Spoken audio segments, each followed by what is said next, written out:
pot. There we go. Now you're too quiet. Go. Alright, that works. I think that was the exact same percentage I had it before, alright. Oh, hi, Big Mac. Welcome to the stream. Yeah.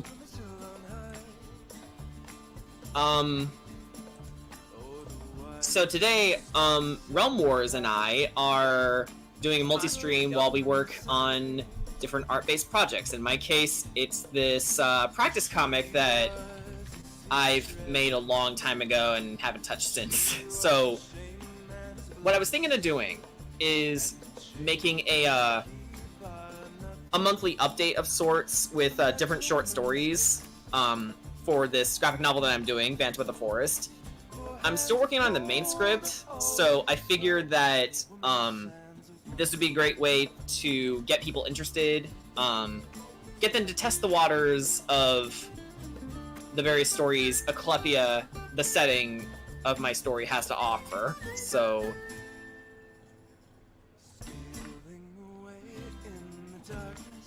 And I'm working on avatar poses. Nowhere near as exciting. Come on, I'm sure it's plenty exciting on its own. And don't say otherwise, because I will deny it. Well, I will do it anyway. Not on my stream. Not even on your stream, I forbid it. Wait, you can't forbid things on my own stream. Watch me, bitch. Usurper! This is a mutiny! I'm captain of the ship now. Ladies and gentlemen, the KookyCeltic is now Realm Wars. Change of plan, lads! We move now! Alright. I'm not sure if these comics will be in, full color just yet. They might be. We'll see. And actually, let me... There's a super crazy crasher, and yeah, Big Mac is on my stream now. I'm watching both streams, as you should. What is going on is me and the KookyCeltic on Twitch are multi-streaming some arts. He's working on Phantom of the Forest stuff, and I'm working on boring avatar poses. They're not boring. Because I denied it. And let me make sure my brush is working. Okay, it is. Cool. Let's do this. So, I compiled a bit of a playlist together, to fit in theme with, the main setting of my story, which you might know is called Eclepia. It's the main kingdom of which Phantom of the Forest takes place in. It's where Alexandra was born and raised. Not the main kingdom proper, which, that would be, Kirkwall, the city in the exact center of, the kingdom. It's a big trading epicenter. It's rather prestigious. Yeah. The Warrior Queen lives there. Worlds Collide 27. Hi, it's been too long. Yeah, it has. I know I don't stream regularly, but you know what? My friend here, the KookyCeltic, does. Or at least I try to. He has a streaming schedule.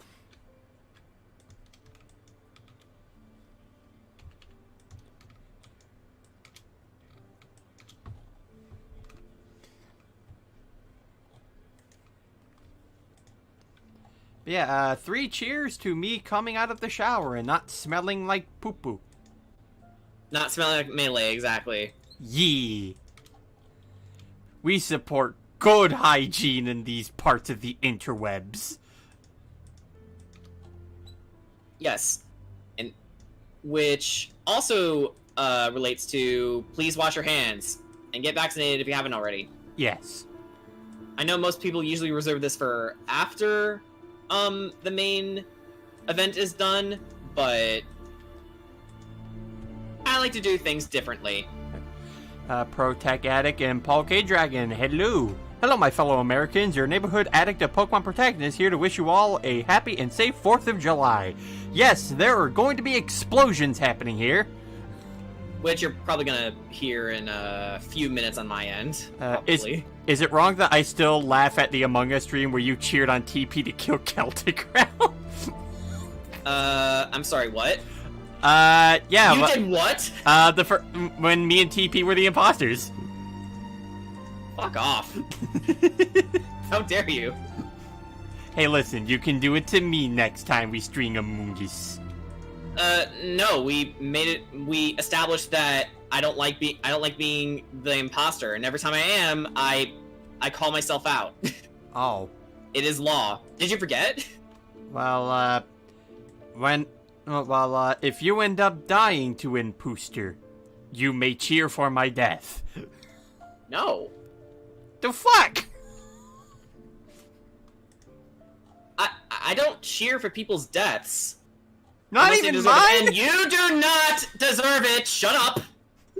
I mean, I wasn't gonna say that. I was just gonna say, but not me. You were about to.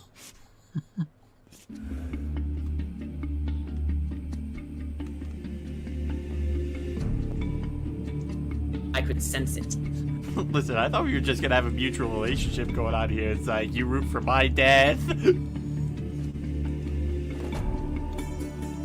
I didn't even know that you rooted for mine until now. Like, the fuck?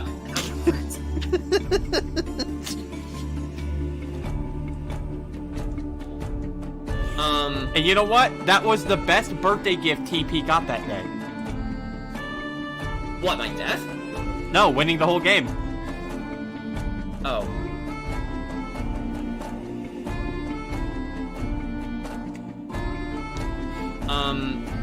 I guess, back on topic for me. So, Asclepia is, well, the main setting of Phantom of the Forest, takes place in a Celtic-inspired, land. Which I am Irish-American. In fact, my last name, is an Irish clan. I come from the House of Burke. It is very nice. Apparently you have dragons. Yeah, that's on our coat of arms. Although I'm not the sort of person who, like, wears, my family name like it's a badge of honor. Like, it's a family name, you know. But you get to ride Toothless! Toothless or some other dragon, but anyway, It's like, damn it, where are your dragons, Jordan? Okay, I Big want to Mac ride has a question for me. Spyro! Big Mac has a question for me. Did you take inspiration from Lord of the Rings Celtic? Lord of the Rings, Legend of Zelda, Witcher, Xenoblade Chronicles, Batman, Doom, lots of things. I guess I can give a quick plot synopsis, since that's more important than the world building. Like, you can have any world you want, but if it's nothing but fluff, then, your story's gonna suffer. So, the story is rather simple. Alexandra is a 28-year-old monster slayer. She has been, in the business for, a decade. When she turned 18 years old, her parents got killed by the demon general Kragatoth. He was they were all part of the 30 Generation War, where the demons and the royal family of Kirkwall fought each other for dominance over the land. The demons were on the verge of winning, but then Alexandra's parents, Bran and Attain Ark, who also trained her in the art of monster slaying, dealt the final blow to their king, and in their defeat, as per their code of honor, the demons agreed to be thrust underground, into the underworld, so all the other civilizations can live in peace.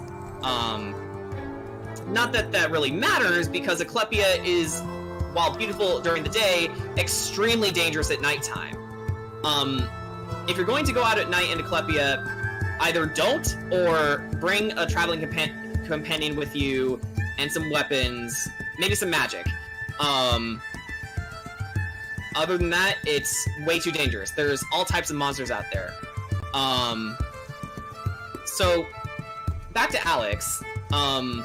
She's been on this quest of revenge against Kragatoth for 10 years, and she has been researching of a way to defeat him, because demons actually cannot die. Sure, they can be hurt by various weapons, but the only way they can really die is by waiting for them to age. And that takes about 2,000 years. That's too long. That's too long, and Alexandra's human, so, she's looking for a way to do it now and to do it fast. But not only does she have to worry about that, she's been cursed by the damn guy. While she did get utterly pummeled by Kragatoth during their first encounter, she would have died if it wasn't for the fact that she shoved one of her swords into his right eye, blinding it. But unknown to her at the time, he placed a tag lock on himself for... It's basically a sympathetic curse that, when activated, essentially allows the victim to be cursed by whatever the caster inflicted on them. And for Alex's case, she was cursed with vivid dreams and nightmares, based on her memories. Good and bad. So, she's when she dreams about something, like say when she was celebrating her birthday, she can relive that moment essentially with sheer accuracy and precision. Same thing too for a nightmare. If she remembered getting stabbed one night, she'll recall that day and feel the pain. Only difference is she isn't actually getting hurt in the dreams, she's just experiencing it. Yeah, so no Freddy Krueger. The intention of the curse is for her to go mad and, well, commit suicide. But the thing with Alexandra is that she's not one who breaks easily. So, if anything, the curse motivates her to try even harder.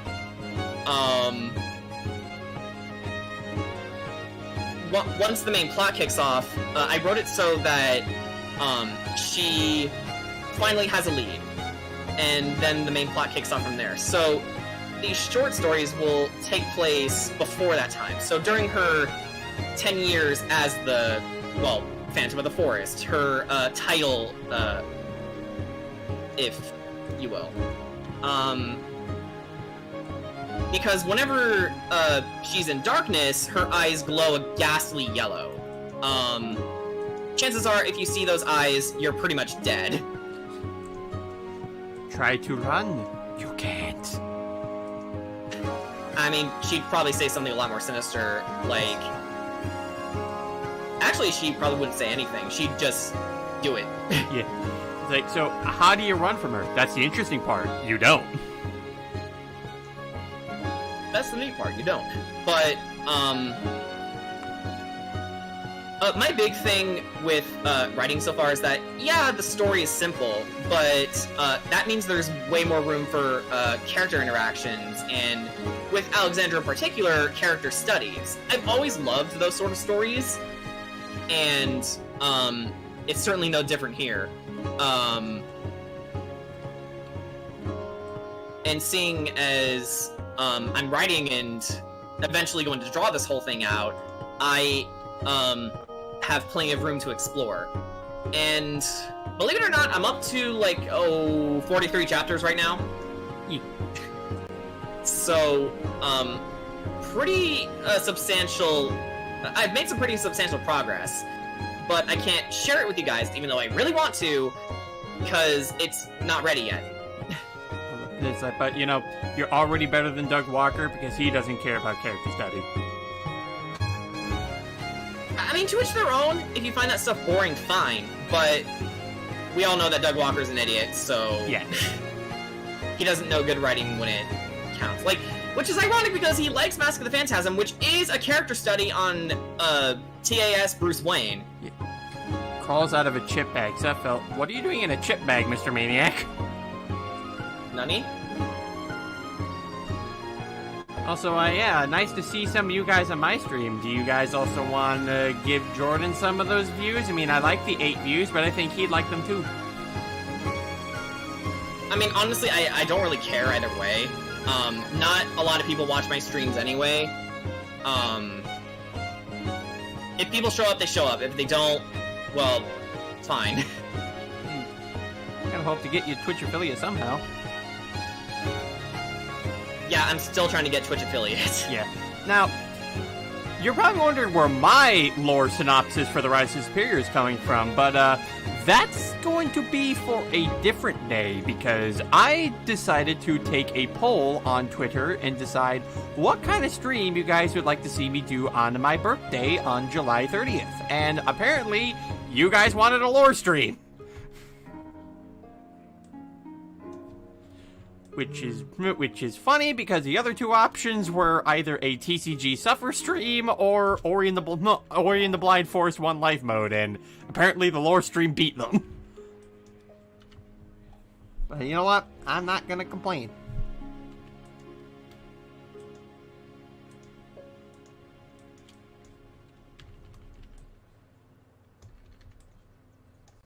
I should probably put the ghouls on a different layer. I call my shiny Greninja Kuro. Look at Jen in the comments section, mocking me! Jason Extreme. Hey, welcome. Give link. The link to Jordan's stream should be in the description of my video.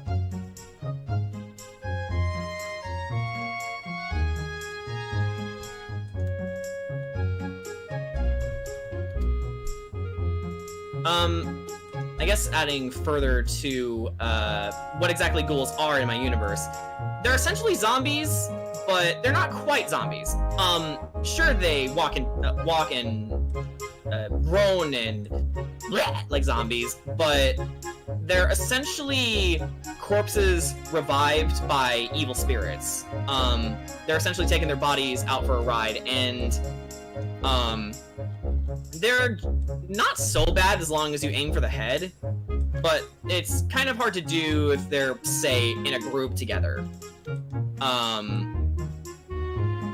So they can be pretty dangerous if you aren't on your toes 100% of the time.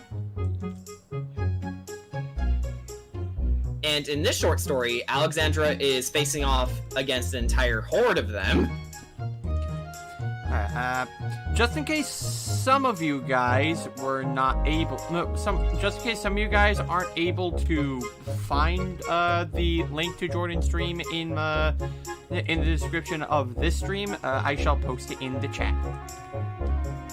Oh, be aware though that considering my lack of a filter, I made it so that only mature audiences can watch. So if you're under 18 and you can't see my stream, sorry. Yeah, viewer discretion is advised. Breaks. Yeah, viewer discretion is definitely advised. Like, have you seen some of my streams? If not, then please do. I would really enjoy having people to interact with. It's why I do streaming in the first place. It's not my main focus, but it helps pass the time. God help us if they rush you. You know what? You're absolutely right, Pro Tag Addict. I'll have the entire series finished by tomorrow. Stop. Remember, I'm in command of this vessel right now, and there is no room for crunching. But it didn't work for Cyberpunk. It won't work for you. But Naughty Dog do it. Naughty Dog's full of corrupt bureaucrats. Anyway. That's an interesting one.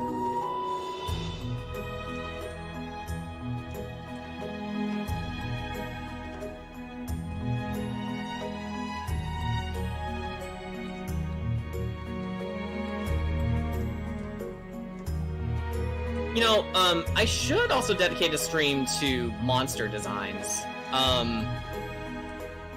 You can totally since it is a thing that I can draw if any of you are interested in commissioning me. I have plenty of slots open. You can check out my info on the KookyCeltic / the Celtic Kooky on Twitter. My commission sheet is pinned on my profile, so it's right there for your perusal.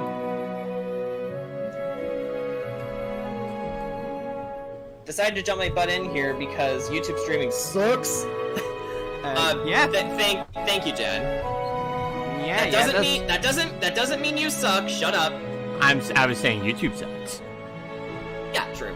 That's very true. Somebody might have this guy shuffle his legger, his little legger here. Leggers? Yes, the little leggies that make the movies. Okay. I'm just saying, let's hope nobody thought that was racist. Oh Jesus! I didn't even intend for that. Fuck. He said he said L. I mean, then again, it didn't sound like that until you brought that up.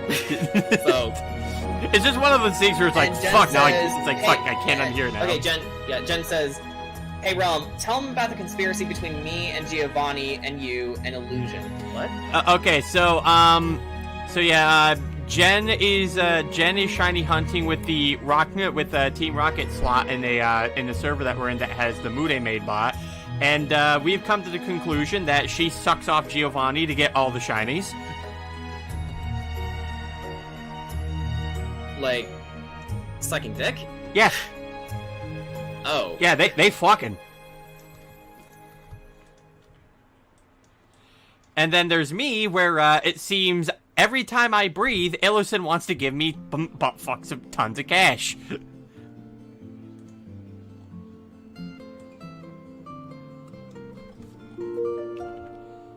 Wait a minute. Is the playlist playing the songs in order? Because I thought I shuffled it. Man, it doesn't matter. It means I get to listen to the songs anyway. Yeah. So, yeah. Jen sucks off Literally, Giovanni, I get plowed by Illison. Literally, I got done shiny honey Gardevoir. Oh, nice! Gardevoir is one of my favorite shinies. Then again, most blue shinies are my favorites. There's more to the story. I'm sure there is.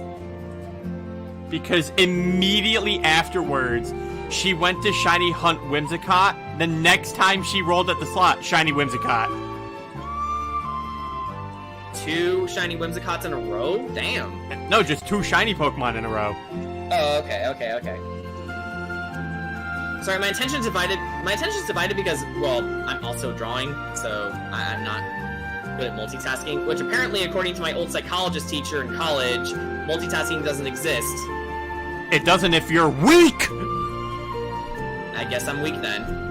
No, they're weak. Okay, Infinite. Whatever you say. Oh, and in that same role's fucking Zekrom. Wait, regular Zekrom or shiny Zekrom? Regular Zekrom. Okay. Still, impressive. Okay, so, this fool's hand is turning out a little big. There we go. Was doing a heart gold today, found a shiny Zubat, that was neat, then all my living Pokemon broke the over-leveling rule, and my shiny Zubat died, so I quit. Lost the will to live for the rest of the day. Oof.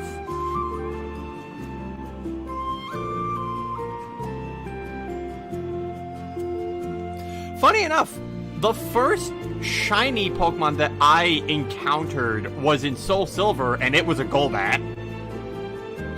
Mine was in Heart Gold, and it was Caterpie that I ended up evolving into a Butterfree. Her name is Fiona. I love her very much, and I still have her.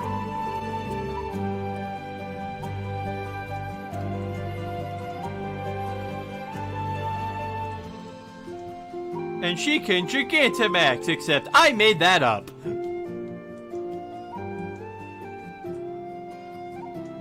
Mine was in Fire Red, and it was Spearow. Nice. Mine was in Silver, and it was a Gyarados. Shiny Gyarados doesn't count. and I'm sorry to tell this to you guys, but good job if you have Shiny Gyarados, but it doesn't count. simply because in Gen 2 and in the Gen 4 remakes of Gen 2, it's given to you for free, and it doesn't really count as your first shiny. Like, sure, it is shiny, it's real, but it's not your first. It's not something you earn. Shut up!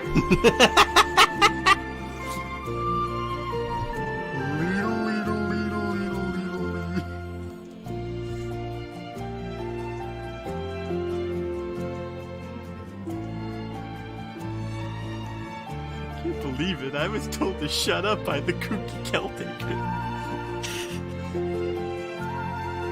Where did I go wrong? Where did I go wrong? That video takes me back. Well. If it isn't Link, or should I say, Stink.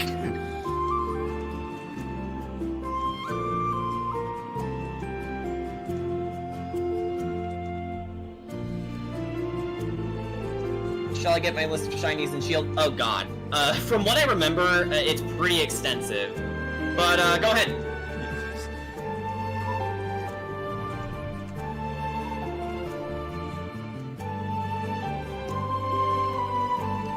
It's a story related to shinies. Okay, Protag Addict.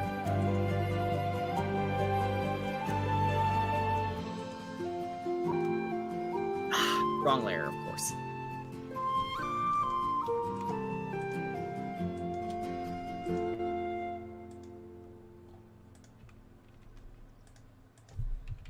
Which, doing these comics is a good idea for me because if I'm going to do a webcomic, I might as well make comics.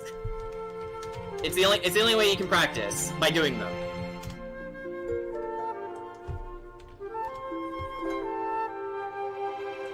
Yeah, I think the playlist is playing the songs in order. Alright, that's fine. Now I'm thinking of that one vid, Zelda Milk. What? That sounds gross. Don't.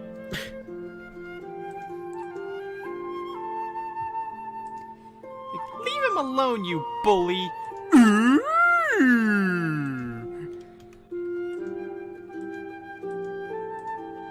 So, currently in my party... Okay, here we go. This is going to be massive. Absolutely massive.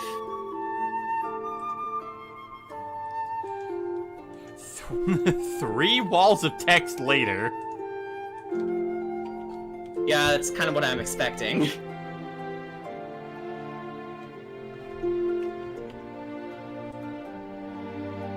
Because I know Jen is wild about shiny hunting.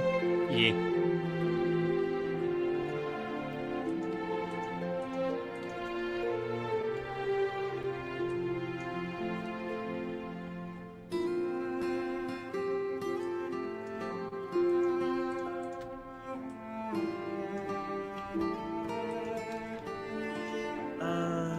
Okay.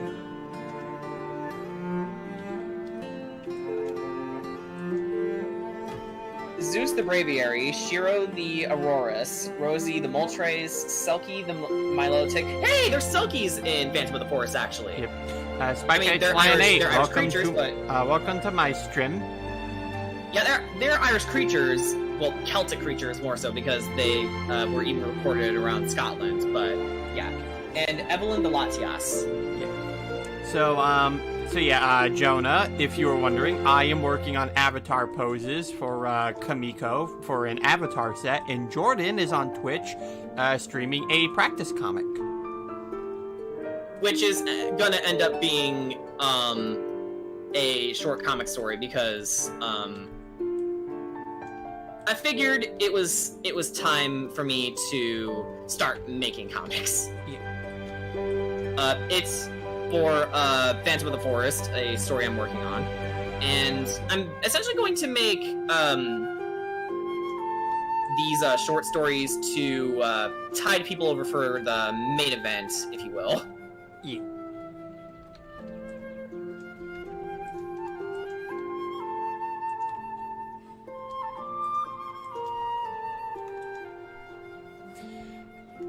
It's a vid that starts off with Link and Ganondorf fighting an epic battle, only for Link to start rapid-firing shooting milk from...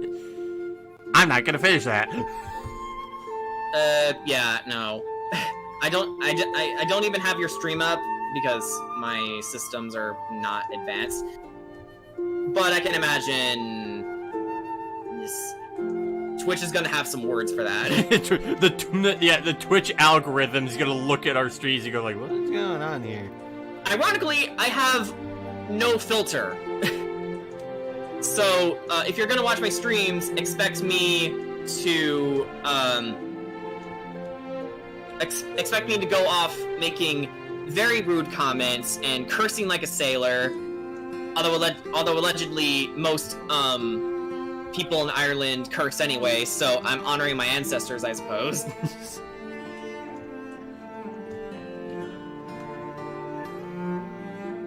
And don't even get us started when the Irish get drunk. Which, honestly, is the one thing with me.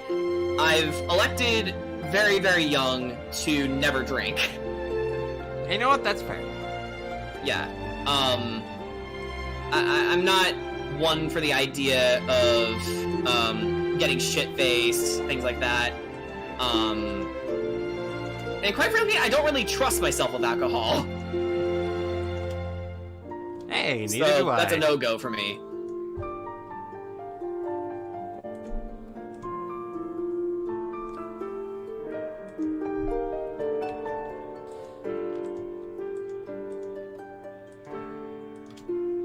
On the note of selkies, though, for those of you who may not be aware, or if you are, selkies are essentially Ireland's very own mermaids. They are a race of people who masquerade as seals. The source is their magical fur coats that when they enter the water, they can turn into a seal, polymorph into a seal rather, and swim the seas to their heart's content. There's many stories about a man stealing a Selkie woman's coat, and the only way that he give it back is if she gave him lots and lots of kids, which is really horrible in hindsight. So she does, and the man hides it away, like underneath the floorboards or a hidden room in the house, and the woman would find it, and then she would immediately put it back on, dive into the sea, never to be seen again.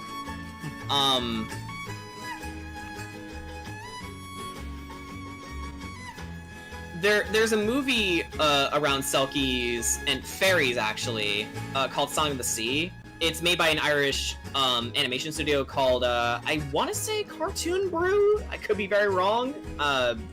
My memory is not very good, but I know that they've made other movies such as The Secret of Kells and recently something about wolves.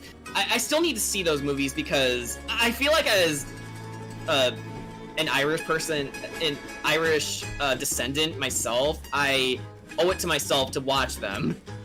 Plus, they have a really beautiful style to them. You do you, Jordan. Don't they sing for you to draw you towards the water, or am I thinking wrong? I think those are sirens. No, yeah, sirens are totally different. They are Greek monsters. They're essentially, well, they're either bird women or they're beautiful sea nymphs that, yeah, lure sailors into the rocks. Those are Greek creatures. Okay. So Jen got back to me with her shinies. Box 1. Mecha the G-Max Duraludon, Rigel or Rigel, the G-Max Charizard, Ultohime the Kingdra, Ophelia the G-Max Blastoise, Aster the Glaceon, Bowsette the G-Max Dreadnought, nice name, Rosemary the G-Max Hatterene, Clarence the Aegislash, Saber the G-Max Corviknight, Jojo the G-Max Machamp, Geo the G-Max Orbeetle, and Sakura the Weavile. Continued. I guess she's typing that out.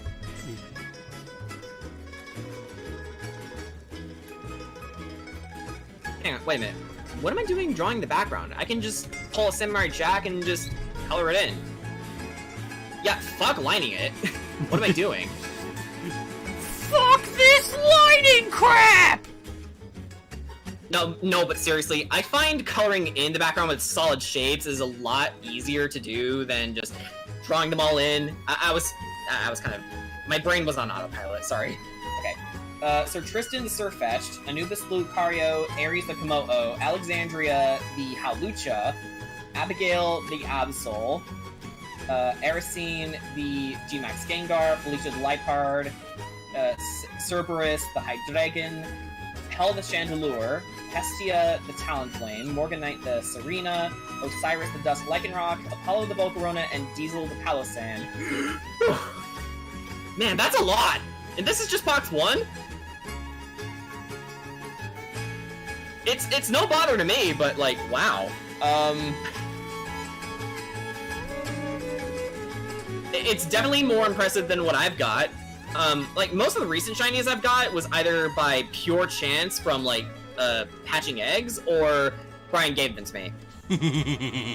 That being said, I haven't really been playing Pokemon much at all recently. I'm mostly just waiting for the Gen 4 remakes. Honestly, I'm kind of the same way. Like, I haven't been playing Pokemon a lot either. Oh, I forgot that there's an applause at the end of this track. That was the Dragon Roost Island remix from the Mario and Zelda Big Band years ago. That was beautiful soundtrack. You should guys look it up when you get the chance. That was an applause? I thought it was rain. No, it's applause. It was recorded live. Yeah, I thought that was rain. So did I at first, and then my brain clicked and like, oh yeah, that's part of the soundtrack. Oh yeah, people are giving it the clap. But yeah, like I mentioned before, the overall vibe of Phantom of the Forest is, well, based a lot around things like Legend of Zelda, Lord of the Rings. Actually, Alex herself, on the note of Zelda, her green cloak is definitely based upon that of Link, although the main shade is mostly based around the Doom guy from, well, the Doom games. Yep. Doom. Oh wait, wrong thing. Her resemblance towards Link isn't really apparent until you look at her younger self, which I did make art for. Give me a second. Where she's baby. Yeah, where she's 18 and not cursed. Yeah, she originally had green eyes before Kragatoth came in and screwed everything up. And everything changed when Kragatoth attacked. Well, that's kind of diminishing the effect.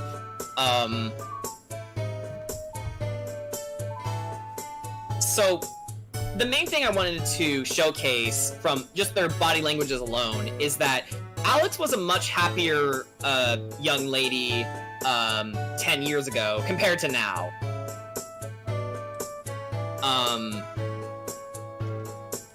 And I've always liked the idea of a character having green eyes. It's a rather rare color scheme.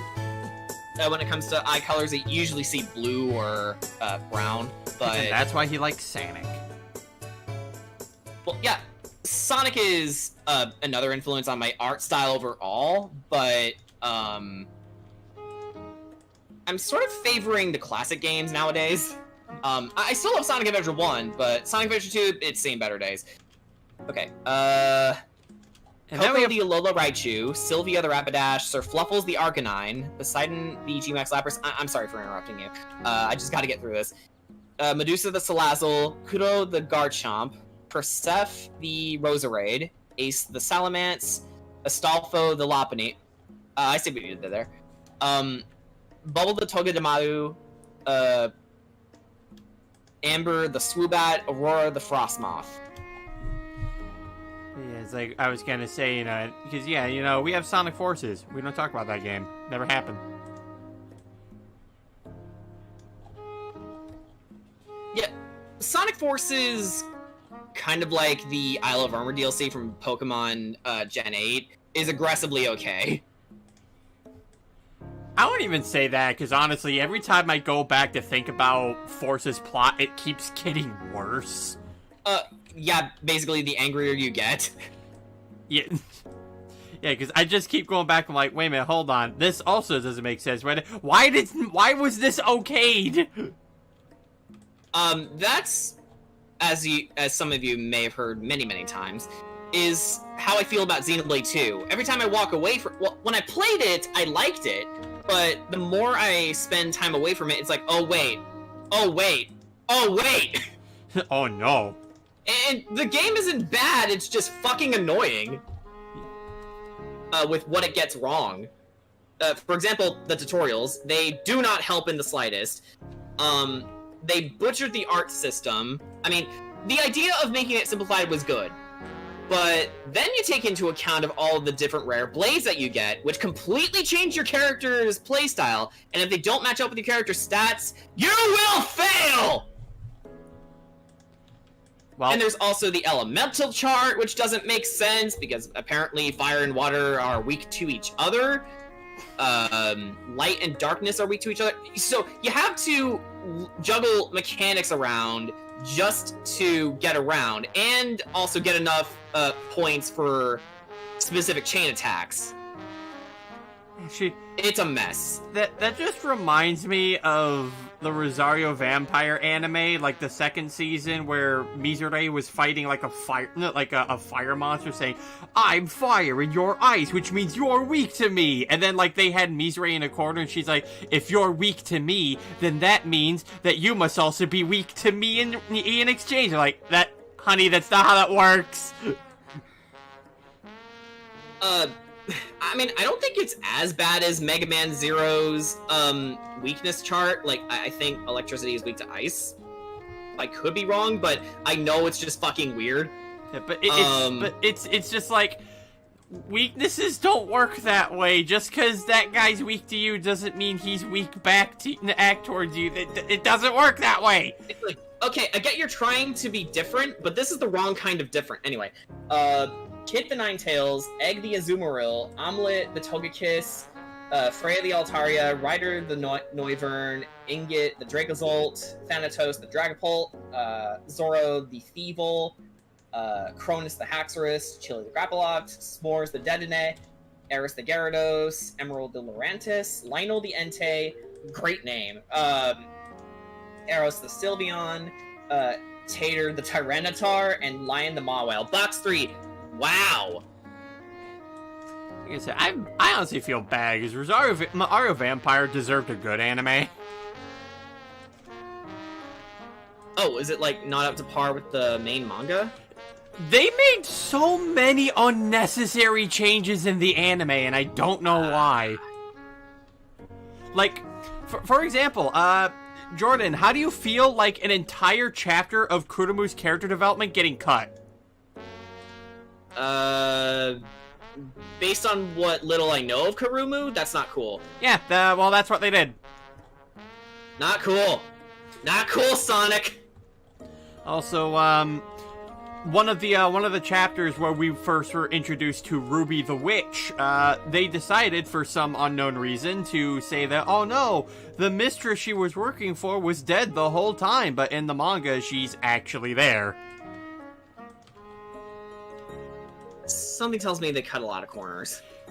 Not just cut out a lot of corners, they just changed so many things that, again, did not need to be changed. Hello, M. Night Shyamalan's Avatar. How you doing? How's the wife and family?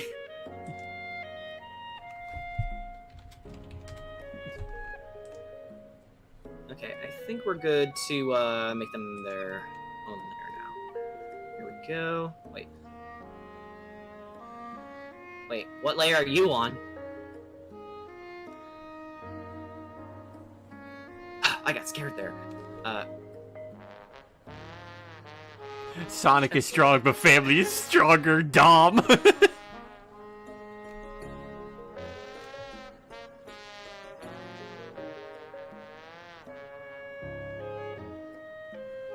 I'm kind of looking forward to this, because this school right here has, a half torn up face.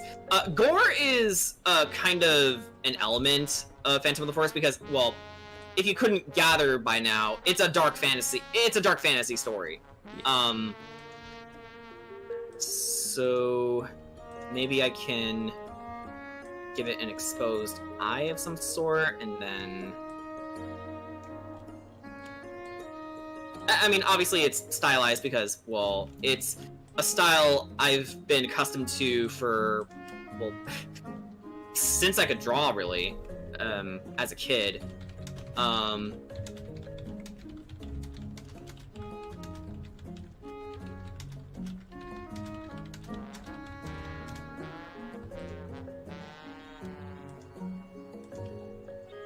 Let's see. Raiden the Jolteon, Tangy the Flareon, Aphrodite the Vaporeon, Spectrum the Umbreon, Jade the Espeon, Demeter the Leafeon, Teal the Latios, Phoebiter? Or Phobiter? I'm not really sure how to read that name. Phobiter. The Zoroark, Azula the Gardevoir, Irene the Aggron, Highwind the Flygon, Cobalt the Galarian Rapidash, Navy the Tyrantrum, Bugs the Diggersby. Okay, Bugs is a great name.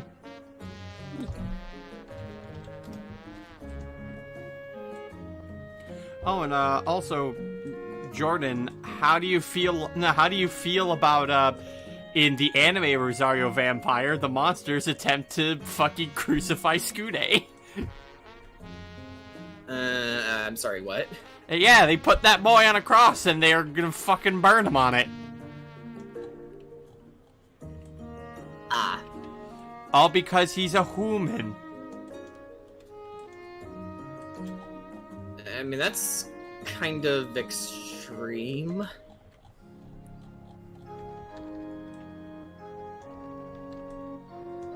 And then, that cathartic scene where Skune temporarily turns into a vampire thanks to Mocha's help to beat up the guy who tried to murder him. Yeah, no, they cut that.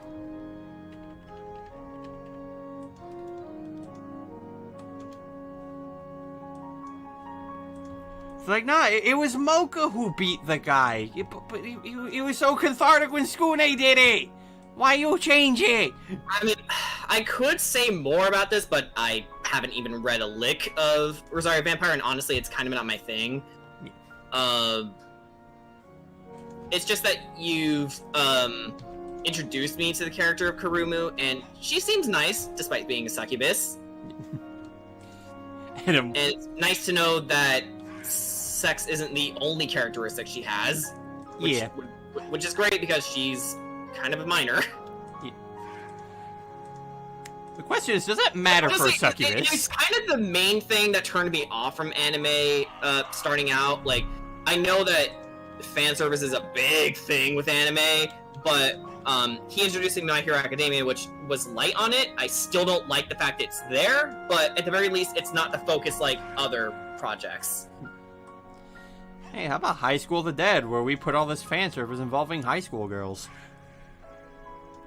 Core values. I understand different cultures doesn't make it right. yeah, the screaming in the OST sums it up perfectly. I don't get it. I thought I heard screaming in the soundtrack. Could have just been bird noises? I don't know. I'm not really listening. And honestly, this track I've never heard. Oh, wait a minute. It's probably during the wedding ceremony between the builder of Terrytown and the Gerudo woman that you hook him up with. And then out pops Yandor. That's the biggest thing with that's the biggest thing with Terrytown. It cultivates into a small settlement, and I've always loved side quests like this, but the main reward is getting to attend this guy's wedding with his new wife. And they're just so happy together, and it's really sweet. Are you guys against fan service jokes? Honestly, I'm numb to fan service, honestly. I am. The main thing I'm saying is I am. Yeah. Okay, it doesn't, I don't mind when a character's hot. So don't get my words crossed. I don't mind when a character's hot. It's just when that's all they are, and if it's just there for the sake of fan service, then I'm sorry, it's just a distraction. Get to the point. Because I am first and foremost all about the characters and the story. If the writing is bad and if the characters are interchangeable, then what's the fucking point of continuing? it's harsh, but those are my standards. I heard the first shot call out. Get down. Like, honestly, with today's My Hero Academia episode, the English dub, I get that they're hot characters, but the boobs and butt shots were totally unnecessary. I was watching them and I was going like, fucking really? I mean, listen. Because it distracts me personally. I mean, look, my woman Midnight has a very nice set of assets. And so does my woman Mount Lady, but that doesn't change the fact that someone took time to animate that butt jiggle. Like, ugh. That man got a well-deserved paycheck. And my thing is, because I know the internet has a big thing with twisting people's words for funnies, I'm not being prudish. I'm just saying that bothers me, because what's the point? I'm a very technical person, I guess. Okay, so let me read that. Wow, Jen, holy shit, you're not done. Miss Pasta Poltergeist, Pokey the Toxapex, Toasty the Emolga, Hades the Double, Cappy the Golduck, Spooter the Galvantula, Amethyst the Ogno, Topaz the Luxray, Menanakia the Metagross, Base the Toxtricity, Dullaman the Dragalge, and finally Vanilla the Gudra, Sphinx the Male Meowstic, Mimikyu the Mimikyu, Faye the Fable, Sparky the regular Raichu, Marshmallow the Whimsicott, Cotton the Eldegoss. Wowsh. Man, And yes, I did say wowsh. Man, Jen, where did you possibly get all those shinies?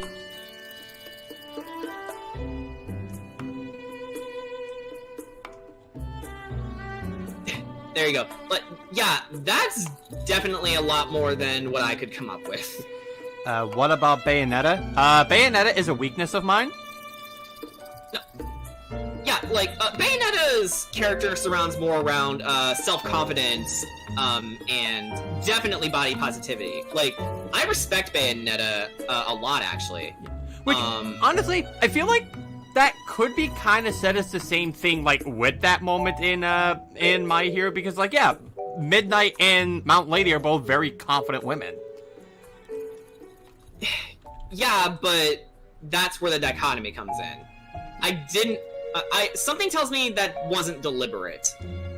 As in, like, it wasn't written in my...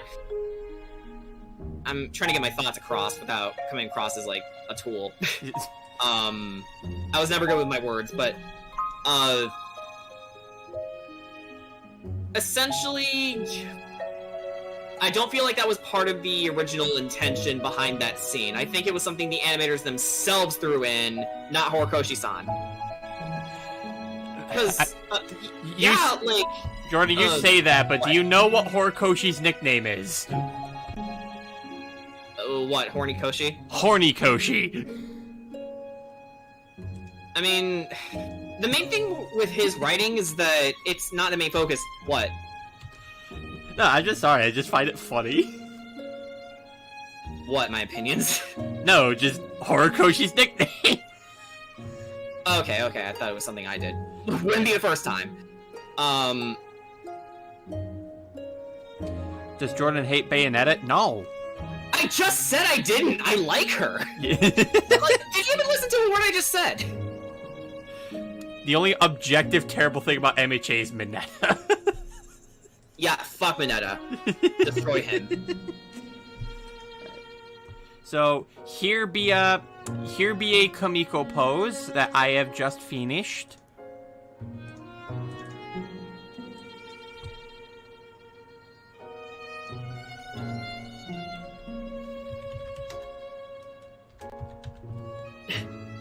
Yeah, like, I'm not accusing you guys or anything, but, I just said that, I like Bayonetta a lot because her main characteristic isn't just her sexiness, it's her confidence. Now we move to a more depressing pose of Kamiko. He's all hungover. Don't let me seaweed and Irish. Hey, topical. But yeah, like, honestly, like, with me when it comes to anything fan service, I'm just numb to it from just how much anime that I have seen. It's like, look, it's fine. Japan. Yeah, it's like, that's fine. But you and I are totally different people. That's the main thing I want to say. Yeah. If you like fan service, good for you. I, however, do not. That being said, in the context of my story, yes, people have sex, not on screen, but they more than imply it.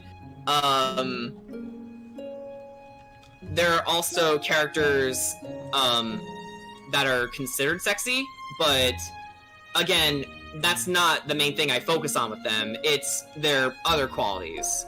For example, I have a character who's a dancer. She's very sweet. She's really friendly and really flirty, but she's an entertainer first and foremost. And actually, with her growth, it's more of along the sidelines, but it's something. It's something with different stories is that once you notice it, you really begin to appreciate it in hindsight. So hopefully she's that way for you guys too. Once I get to that point. No, Kamiko didn't drink, Mr. Maniac. He's not that kind of hungover.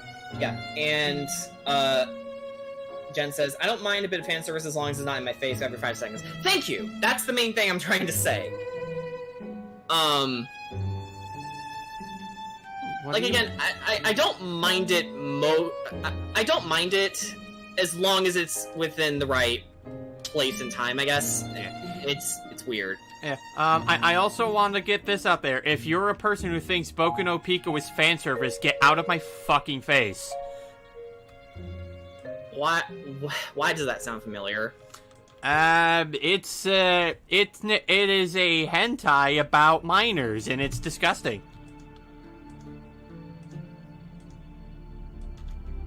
I am going to shoot them with crossbows dipped in poison. The one they tried to use on Griffith.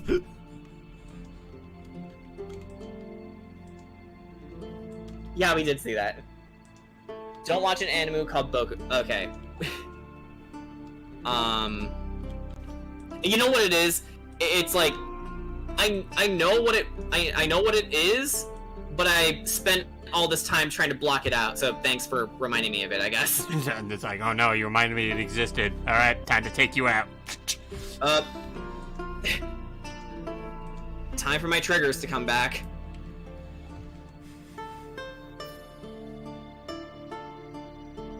Jordan, there's a video of some poor soul who watched it. Don't link it to me.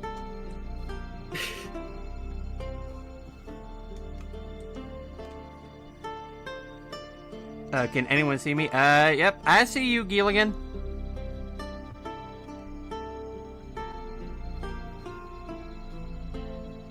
I cannot because I don't believe you're on my stream. Yeah, he's on my stream specifically. If you want to check out Jordan, he's streaming on Twitch, and the link should be in the description of this stream. Feel free to give him a follow if you like. He does some good stuff. Have you heard of Redo of Healer? No, I've not. I have heard the title. I have not seen anything from it. But I did hear that it was an anime that did go under some controversy. Controversy, my favorite. So let me redo this pose because I'm not really liking this. It's like I think it was I think it was along the same lines as what happened with Goblin Slayer, where people are like, "Oh my god, this got so unexpectedly dark."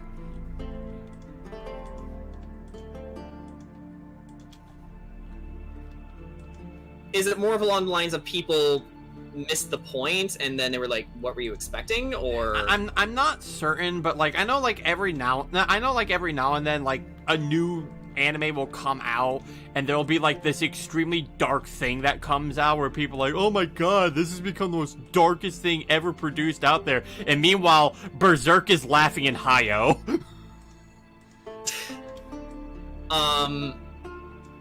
Why do we...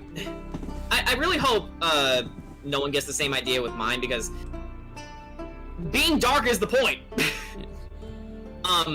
My story is not meant for children in the slightest. Like, people die.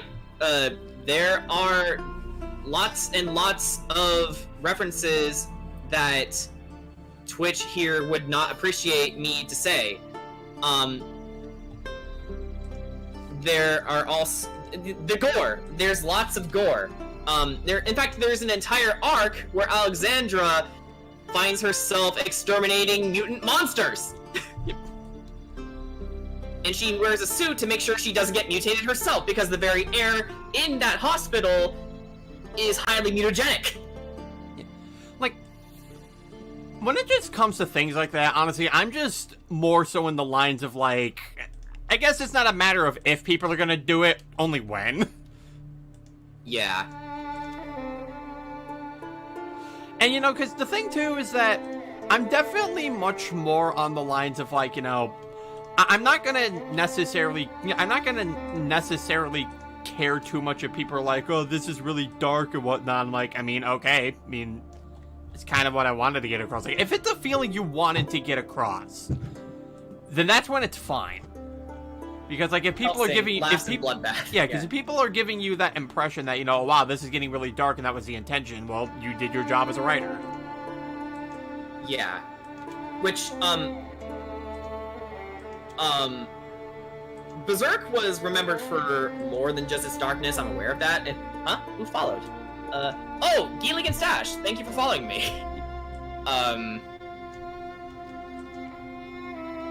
Rejuve Healer thinks that the 4-letter R word is okay as long as it's done to a terrible person.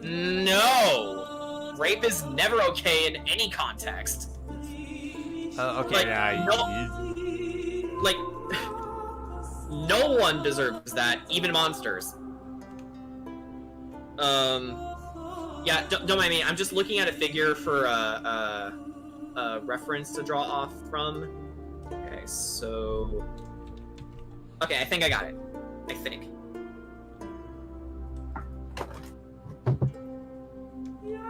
Okay.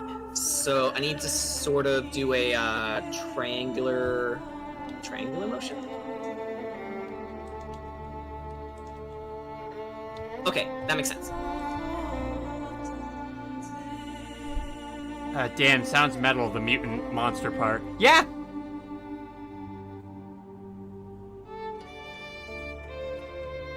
I'm tired right now. I haven't gotten back to playing Rocket, Xenoblade 1, or Sly 1 yet due to helping my parents get the house cleaned up. I at least have a little time to watch Sailor Moon Eternal. Alright. Well, at least you had time for something, Crystal Star Girls. I know I especially can feel kind of sour when I feel like a whole day has been wasted. Yeah, like, I got up at, 2 p.m. today. Basically, it was my fault. I stayed up too late, and,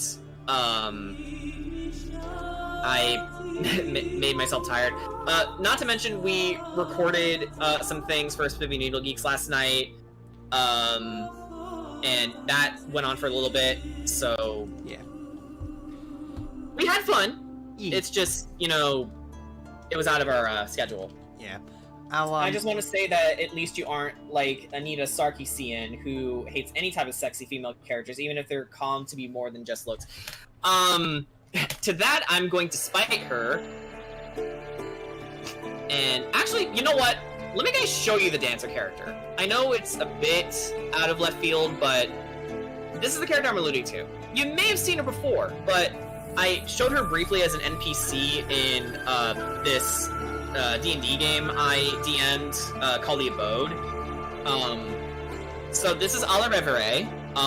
She is a dancer, and yeah. My design philosophy is accentuate the character's personality. So she's an air Jinn. Essentially, Jinn are a race of genie, like think benders from Avatar. In her case, she's an air Jinn, and she has like innate aerokinesis. Out of all the magic casters in the world of Phantom of the Forest, it can be anyone, but different races have different magical affinities. They have among the highest, and they're the only race of beings who can conjure up their own magic without a focus. Every other like wizard or mage, like say Savra Separate, Alexandra's best friend, and half-elf Elemancer. Elemancer being elemental specialist. She has this scepter here, and that's her magical focus. Without it, she can't cast magic. That said, however, being part elf, she has a naturally high magical affinity. So she's pretty powerful, even then.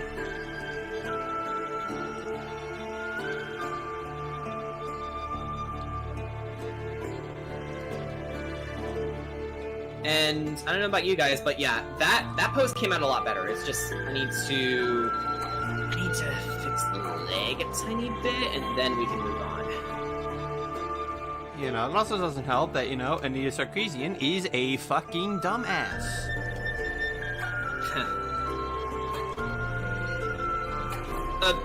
Is she the same lady I'm thinking of? Didn't she, like... it's hard to put into words. She, tried to make a top 10 list or something? She's a Writing game... tips? Yeah, you're thinking of Lily Orchard. Okay, totally different then. Which, you know, she's a bag of worms altogether as well, but, you know, different person. Wait, bag of worms? That's even worse. But you meant to say can of worms. No, I know what I said. I know what I said. But, no, basically... Does feminist frequency ring a bell? No. Then again, I don't go out of my way to research shit. Okay, so let me put it like this. She's a gaming journalist. That's red flag number one. Yeah, that's definitely a red flag. She also doesn't play video games. Red flag number 2. Oh boy. And she's also one of those people who complains that boob armor is sexist. What?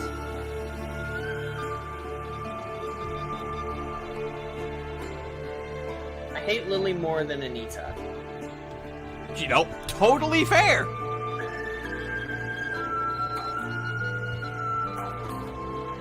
I don't like either of them, but that's mostly because I don't care. Again, I don't always go out of my way to look up shitty things, unless if I'm really in the mood.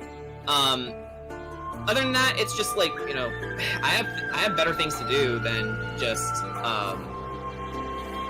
research why this person failed. Because the greatest thing you can do to your enemy is to deny they ever existed. Well, time to head on. See you guys later. See you, Mr. Maniac, and he skadooshed himself. Later. I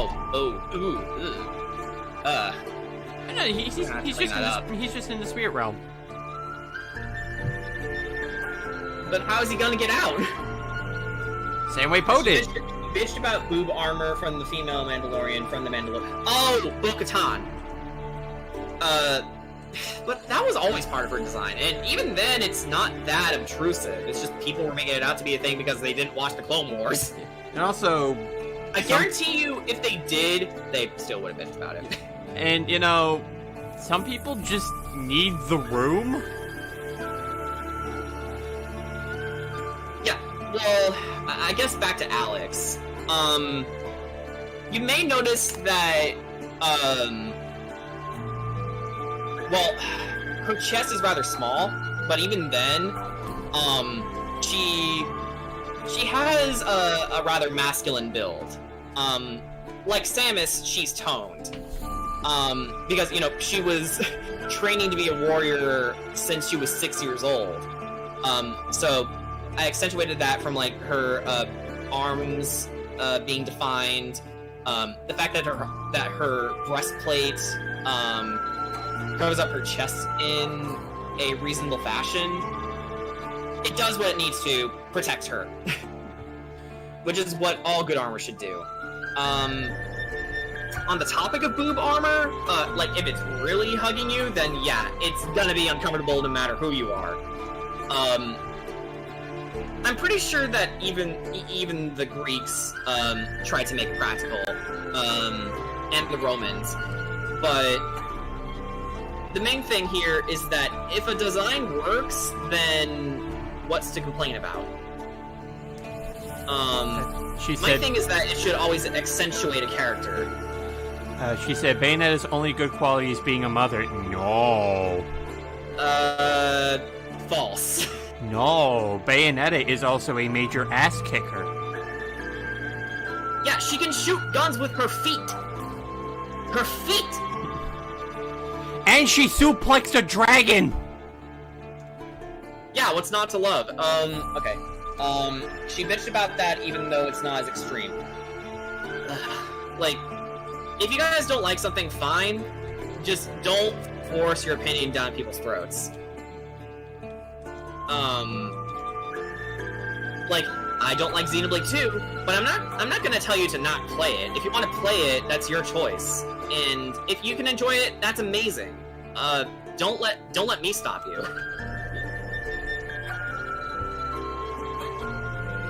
The Romans fought bare-chested in arenas. The Celts actually were theorized to. It's hard to tell, but the Romans did intermingle with them, and then they also did trade with them. It's theorized that the Celts at one point fought, bare-ass new.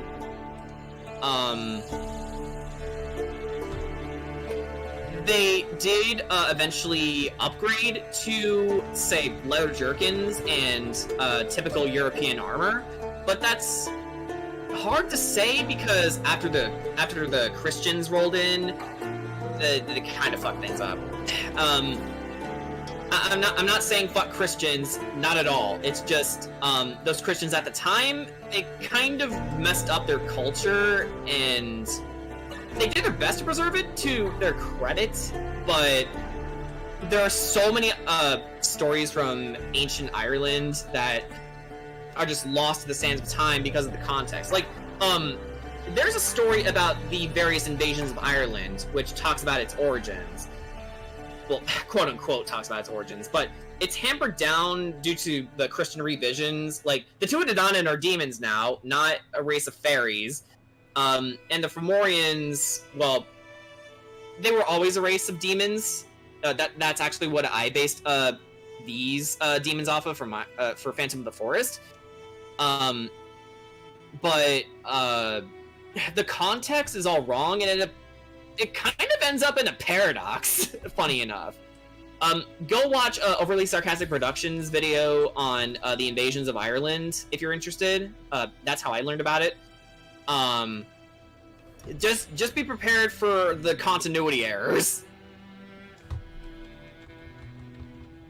Not from Red herself. I mean more the story that she's covering. Actually, if you want to support Red's endeavors in comic making, she's making a webcomic known as and let me make sure I got the name right.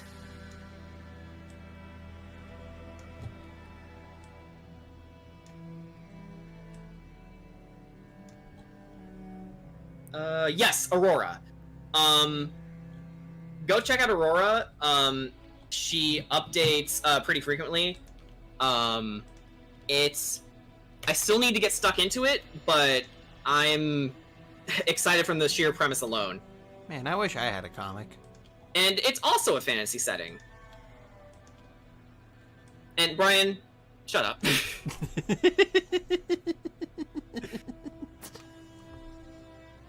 But I do.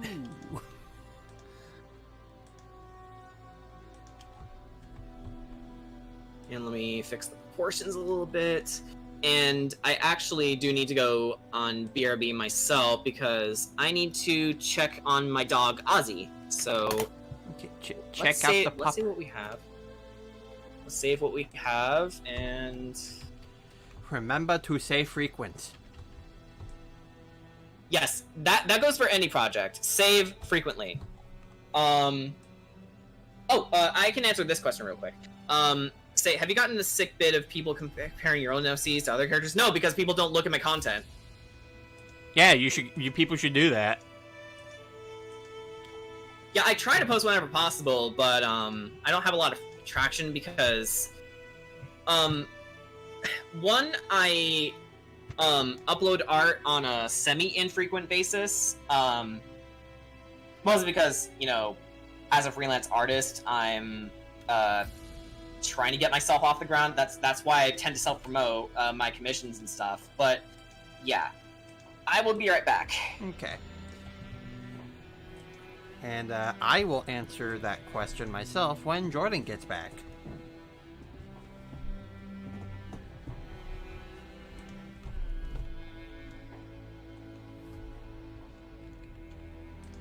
Oh, there goes those boomies out there. They've declared war on the 4th of July. They were waiting for this time, biding. I guess you could say Biden. Okay, I'll shut up. That was bad.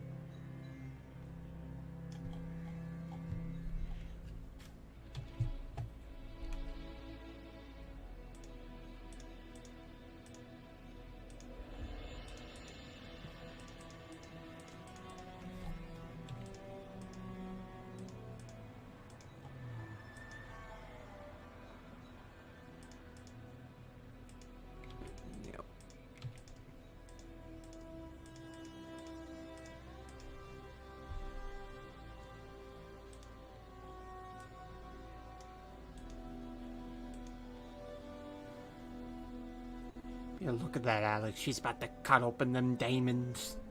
Them zombos.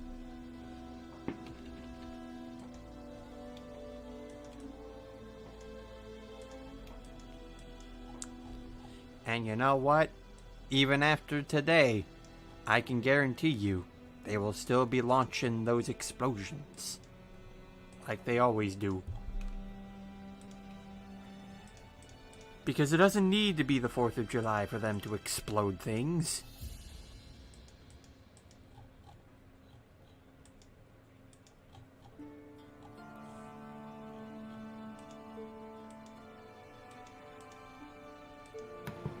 Okay, I'm back. Okay. And to answer, I was gonna wait for you to get back to answer that question if you get sick of your characters getting compared to other ones. I'm honestly so used to it at this point. Okay. Because I can't tell you how many times I've heard the same thing where people just immediately say like, oh, Kamiko is just a ripoff of Mega Man. Literally just because he has blue armor, and it's just like, oh, like, I guess Blue Ranger just get fucked then. He never happened. Which, actually, I guess I can answer this in my own way. I can definitely tell you that, no character is 100% original. They're all inspired by something, a friend you know in real life, a loved one you once knew, that bully in high school, or even a character you really enjoy. Like, Kragatoth, the main villain of my story, I'll pull him up for your convenience, is unabashedly based off of the Megatron from Transformers Prime in personality. He's not only strong and dangerous, he's also exceedingly cunning, and he's got a lot of charisma, which is why he's able to amass a bit of a cult following. Difference is, he has none of the redeeming qualities Prime Megatron has, where he was originally a gladiator on Cybertron who rose up to the ranks to promote a fairer society for the underclass workers. And for Megatron, he got too big for his britches and then demanded to be called the next Prime, and then when Optimus was named Prime instead of him, he swore he waged war because of it. So his ambition was his downfall. Kragatoth is what I consider to be a pure evil sort of individual. But he's no doubt based off of Megatron. But that's because I love that version of Megatron. He woke me up to the idea, wait a minute, I think I like Megatron as a character. Which, the Michael Bay movies didn't do a good job with, well, most Transformers, but the Decepticons essentially, especially because they're kind of just evil for the sake of being evil. They have no character, and Megatron himself isn't even that great. What's that? Michael Bay failing at making a movie? You don't say. They also made Optimus a total fucking psychopath. Give me your face. That's not Optimus. That's Optimus Primal. It's Nemesis Prime. Yeah, it's Nemesis Prime, exactly. His evil knockoff clone. He's like, hey, Optimus, want to hear a joke? No.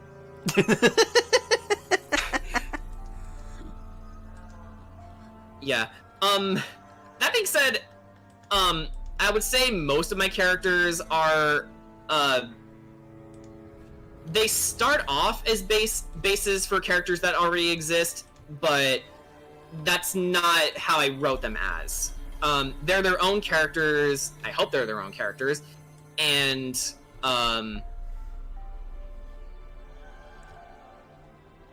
that's basically where the similarities end. Yeah. And, you know, and I'll also say, like, in some instances with, like, some of my other characters, like Chrome, if people are like, oh, that looks like Spyro, yeah, that's the point. Like, that was entirely intentional. Gordon Lagon is Bayformers except good. I'll take your word for it. Yeah. I mean, you know, you can always trust Gynax. Yeah. Oh, and, sorry, Big Mac, I just saw this. Did you answer this question yet, Brian? Big Mac asks, do you like Food Wars? I don't watch Food Wars. I know of it. I haven't seen anything from it. I just know that it's food porn the anime. Yeah, the only thing I know about it is that people apparently get horny over food. Yeah.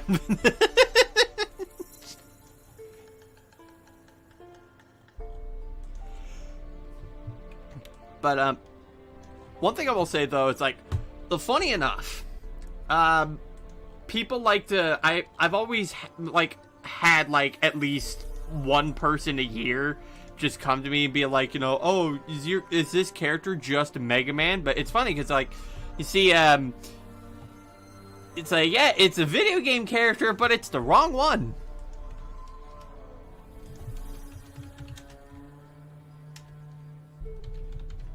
You do remember my OC Sylvia Star, right? I think so. Yeah, because originally my idea of giving Kamiko blue armor actually came from Agent 9 the Space Monkey from Spyro. I was like, oh, but wait a minute, Agent 9's suit in the games wasn't blue. You're right, in the console games it wasn't. The Game Boy Advance version, on the other hand? Yes it is. Actually, the armor you see now is of my design. I helped him refine it. Yeah, I just asked Jordan one day, yo, how would you make an interpretation of Kamiko's design? And he just gave me something like, you know what, I like this. Yeah. Completely unprompted, I made him that. Yeah. It was a fun challenge. That being said, Brian and I are definitely going to do a crossover story between Phantom of the Forest and Rise to Superior. With how my writing is going so far, I'm gonna have to talk to him about it in terms of time placement. Yeah. Because for those of you who do not know, we ship our characters, my Dora Caradwen, with his Ryono Sakudo. Like, it also ties back into our experiences with D&D, where they ended up getting together. Yes. And actually, Dora herself, I'll pull her up too, who is very, very cute. Yes, but she was originally just going to be an NPC, but you ended up liking her so much, I decided, you know what? Let's make a character out of her in Phantom of the Forest. She's a blue sea star singer. Oh yeah, I remember her now. Yeah, I remember her. But yeah, this is Dora. Well, keep in mind, when in the context of the D&D campaign, she and Riona were the same age, 19 years old. In my story, she's gonna start off 16, so I de-aged her to emphasize her growth as a character. Ideally, if we're gonna do a crossover, they would both have to be the same age. Yeah. So for the first part of my story, Dora's gonna be younger, and then that will still be written. Also, yes, this Ori music. Yeah, I added it to the latest because, well, why not? Yeah. Dashing and bashing. Dash 'em, bash 'em. I can't stop saying it. I'm unoriginal. Crash 'em, bash 'em. I will admit there are some nerd culture references in Phantom of the Forest. Happy Treason Day! Thanks, Rax. You know what? I don't blame him. Fuck, that got me. He's not wrong. Yeah. Fuck. I say that many people compared Sylvia Star to Sonic the Hedgehog. Yeah. Which I imagine it is annoying when your characters get compared with people. I mean, we were just talking about that. But yeah, it all depends on how you want the character to be interpreted. If people can't see that, well, that's their loss. I just told Rags, listen, you may be correct. No, what you should have said was, you're out of line, but you're right. No, that was just what I said. It's like, listen, you may be correct. And that's it. Yeah. I may not know much. That's it. Happy America flexing their ego day. Okay. America sucking their own dick day. Yeah, this man does not speak for me.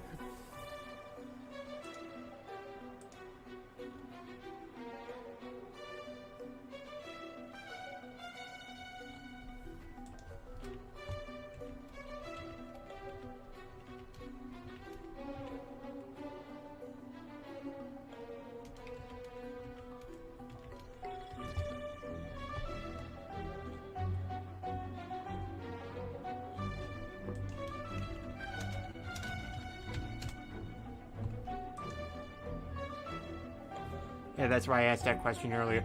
Yeah, it does kind of become a bit of a common thing. Like, people will, like, see something and they just want to compare it to something to, like, make it easier to, like, try to somewhat identify it. Like, I know, Association.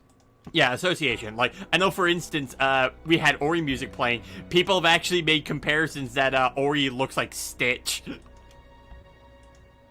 Honestly, I didn't get that. I mean, yeah, I guess the influences are there, but that's not the basis of Ori's design. The main thing with Ori is that they were based off of, well, different woodland creatures. Yeah. Because they're a spirit guardian, so naturally they embody different types of creatures. They're a chimera of things like cats, deers, monkeys, things like that. Yeah. Ori is Ori, and that's what matters to me. Yeah. They're my child, and I'm proud of them. Yes. And Ori rubs up against you.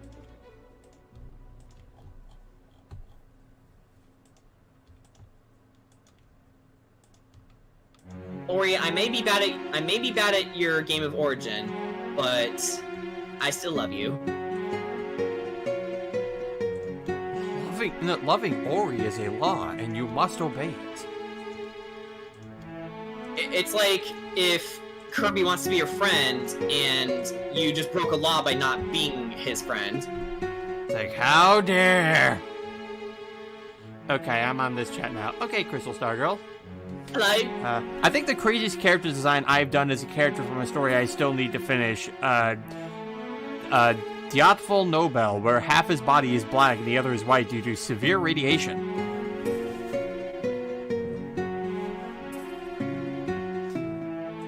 Well, that's a hot damn from me.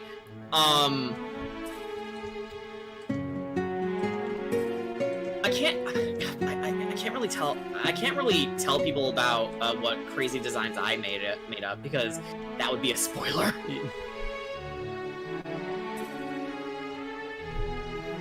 But don't you remember Lily Orchard? Spoilers aren't important. I will cut you, Lily Orchard. Don't actually cut people. That's evil. No. I meant it as an accentuation of my point. Here's the thing about me, for those of you just watching. I'm a very sarcastic person. Chances are, if I say something outlandish, I likely don't mean it wholeheartedly. And I know my tone of voice can come across as a little abrasive, but I'm not an abrasive person by nature, so don't worry about that. Yeah, like all those times he compliments me, that's sarcasm. Lily and Anita are two of the many people I hate. Very fair.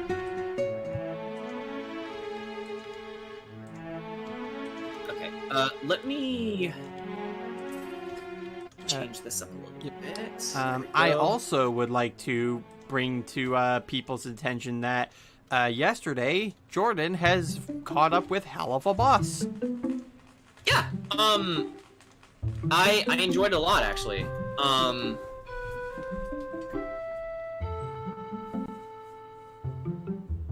I got done, yeah, like you said, watching the remainder of the 5 episodes we have so far, and understanding that it takes place in hell. I would say the humor is very on point. I really like Millie out of all the characters, mostly because, I don't know, I like to be attached to the oddballs of the cast. It's been a thing with me for years, but, I don't know, Millie seems sweet. I like her. Although, never ever split her up with Moxie. Yes. Because they are perfect together. I'm so dinky. Yeah. Blitzo's also great in his own way, although I will admit if I worked under him, I would lose my patience pretty fast.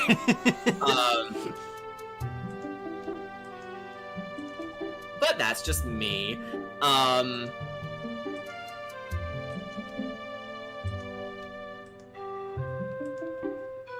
But yeah, I know that it and Has-Been Hotel aren't a lot of people's cup of tea, but it's either because, one, it's legitimately not just their thing, or B, they just want to be offended. Yeah. Which, yeah, the only thing that we really have of Has-Been Hotel right now is the pilot still. Yeah. That's also another thing. Hell of a Boss, despite being a spin-off, kind of surpassed it in terms of episode numbers. Yeah. Well, I think all we know that Has-Been Hotel is greenlit, and that's it. Yeah. Nothing else past that.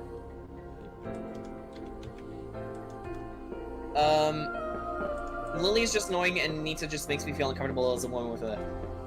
Yeah, she's rude. I mean, I have faith in you guys that this discussion won't turn into a big, oh, what a world conversation, because there's always been people who are just offended by the tiniest things. Like, long before Tumblr existed, long before they migrated to Twitter. It's just, I guess, Tumblr popularized it. Yeah, Tumblr was kind of just known for, like, having, like, a lot of its issues in terms of drama and whatnot, and then once that went down, they just migrated to Twitter. Right.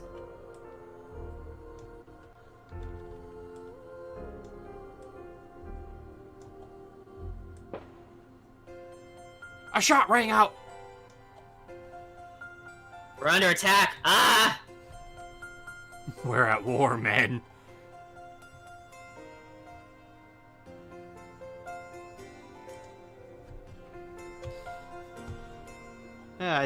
It's like, I'm surprised to let your drunk ass out of rehab. I see you're still a drunken whore, clinking that Beelzejuice bottle like it's the last cock in hell.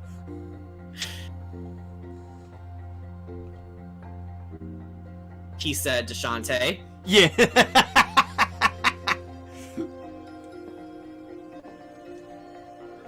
Actually, when we're done streaming, there's a short video I gotta show you where it's called Blitz being Brandon Rogers. All right. Yeah, in case you don't know, Brandon Rogers is the guy who does voice Blitz, and he's been known for, like, making comedy sketches on YouTube that are very funny. All right, then. Like, welcome to Paraplegia, stupid. What are you? Your worst fucking nightmare, bitch. Hey, did you smoke before coming here? No, I don't!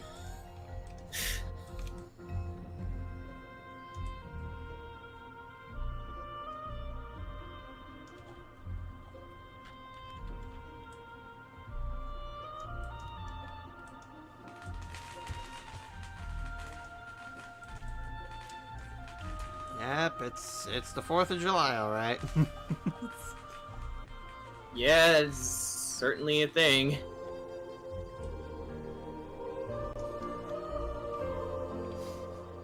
I think I smell a barbecue going on there somewhere. Wow, wish I had one of those. I kind of only ate ramen noodles today. I mean, I topped it with leftover steak and soft-boiled eggs, but yeah. I know for dinner I had chicken pot pie. Nice. I guess for anyone who uses editing software or audio software, we should tell you. Don't keep Audacity on your hard drives, please. They just turned it into spyware. Well, it's more accurately, they made some shady deals, and essentially they're legally allowed to spy on you. You know, use your data and then sell it to the highest bidder. Apparently that only goes to the more recent versions of Audacity. I mean, yeah, but at the same time, it's a risk I'm personally not willing to take, because the idea of my privacy getting invaded, or anyone's privacy getting invaded as well, is not something I'm comfortable with. I know at least my version is not recent, so I don't think my program is at risk of that. Well, the main thing is, I don't condone being complacent about this sort of thing. But yeah, while that issue is mitigated somewhat with older versions, the fact that it exists at all is inexcusable. Right, and I'm not disagreeing with you on that. That being said, I uninstalled it, like, right away. You will not get my information and sell it to Amazon! I mean, I do use Amazon a lot. I wish I didn't have to. I wish anyone didn't have to, but Amazon is genuinely useful. But if I had an alternative, I would take it. But that's comparing two different things, an audio software and Amazon. But it's gonna make a lot of content creators' lives hell if they do download the updates. And it's just, why on earth would you do this, Audacity? World's You Collide fucking idiots. World's Collide 27 asks, what's the name of the song it's playing right now? Lost Painting from Symphony of the Night. Okay.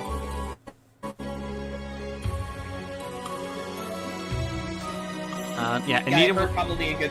Yeah, I heard probably a good thing I didn't get that from him. Thankfully. Yeah, you're better off looking for alternatives. So Anita will never agree to that because she doesn't want to be proven wrong. Any women that's disagreeing with her, she will ignore and block them and will focus on the mans that criticize her and that they're bullying her, sadly. Well, she's dumb. I mean, to be fair, no one should be bullied, but people should also be held accountable for their actions. It's like, yeah, no one should be bullied, but like if you're gonna consider like people calling you out for a discussion as bullying, you're fucking stupid.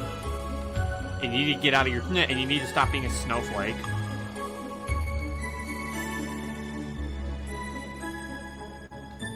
It's like if you're gonna put an opinion out there on the internet, expect someone to come along the lines and have some form of a disagreement, because that's just gonna happen.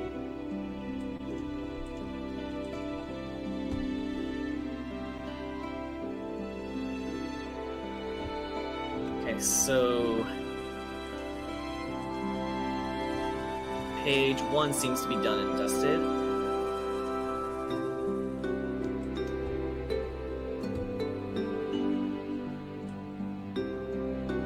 Alright, so I'm gonna do a thing here. Let me just find the right. Wait, where is it? Cursor? There you are. Alright. Even though, let's be real, our privacy is already invaded. That is, unless you get DuckDuckGo. I've been using it ever since I found it, and what it does is essentially, it ensures that if there are privacy trackers on a website, it'll tell you, and it will also grade the site that you're on. So it doesn't completely mitigate tracking, but it does help you be aware of who and what is tracking you. It's a really good tool. I downloaded it for Google Chrome. Yeah, I would like to emphasize that this is not a sponsorship. Well, I'm pretty sure it's non-profit to begin with, but yeah, you can download it on your toolbar at any time. It doesn't cost you anything. Ideally, you'd want a VPN if you're definitely looking to protect your identity and information. I definitely need to get a VPN one of these days. But yeah, definitely look into DuckDuckGo. I highly recommend it. Wait, Jordan, what's that over there? Oh no, it's me, Spunts! It's me, Spunts! Or, wow, it's been World Anvil the whole time!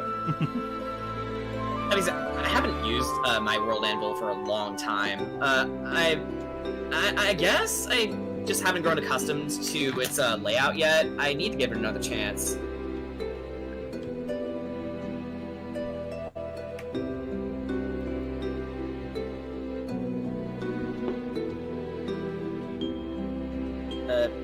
There it is. I was like, wait, where did my pen go? Okay, page 1 has been lined, so let's go and save this. Yeah.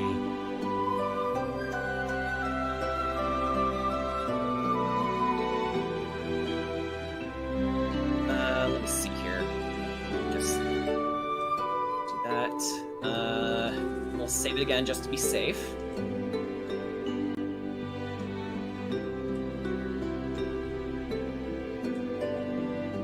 My idea with these comics as well is that I was thinking of doing them monthly, so definitely keep an eye out for this one. Gordon, I'm not ready to be 28. I don't want to be old. Wait, I'm gonna be 28 too. Fuck! I don't want to be old. I'm gonna die. Oh wait, oh my god. I'm having one of those moments. Am I 27? Give me a second.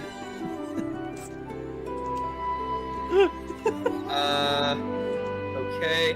Yeah, I'm 27. I'll be 28. I'll be 28 soon. Jordan, I'm gonna die. You won't die. 30 isn't old. It's not. I'm not gonna have Everyone who says that 30 is old are lying to you and themselves. I'm not gonna have time. Then you gotta make time. No one can make it for you. I can't make If time. you want to make the comic, you gotta make the comic. I can't make time. I'm not Jesus. Neither am I. And you know, with my grievances with Xenoblade 2, by the way, I actually legitimately love its soundtrack.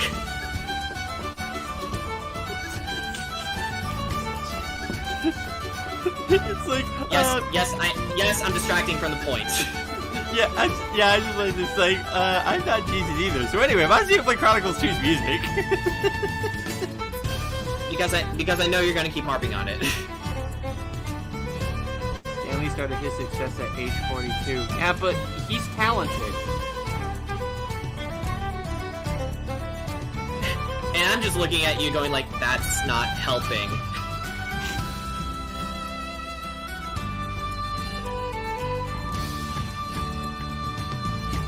I just realized that cool, I had the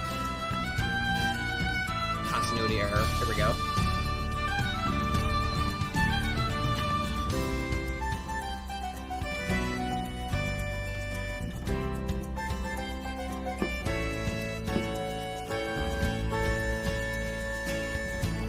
Yes, fireworks. I hear you. You are exploding.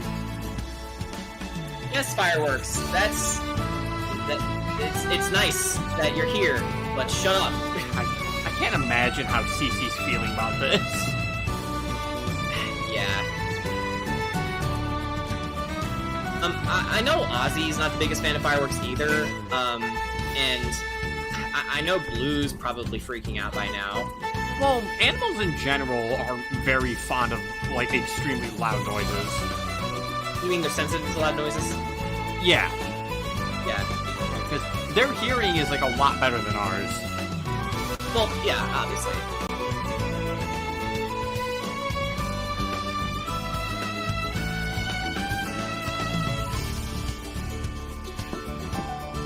So, Jordan, the salvage's code. Shut up. What? I don't like Rex. I don't hate him, I don't care for him either. Which, God, if I ever do a Xenoblade 2 stream, guys, just be used to me lambasting the game the whole way through. It's just gonna happen. And if you're not ready for that, then I would probably recommend you to not watch, because I don't like the game at all. But I gotta do it out of obligation at some point. Otherwise, Mithra will taunt me. Fuck Mithra. I'll also say this, Mithra is my least favorite Xenoblade character. Yes, worse than Tatsu. In fact, on the topic of Transformers Prime, RC is everything I wanted Mithra to be, but she's not. Meanwhile, I will admit that Mithra is one of my fictional crushes.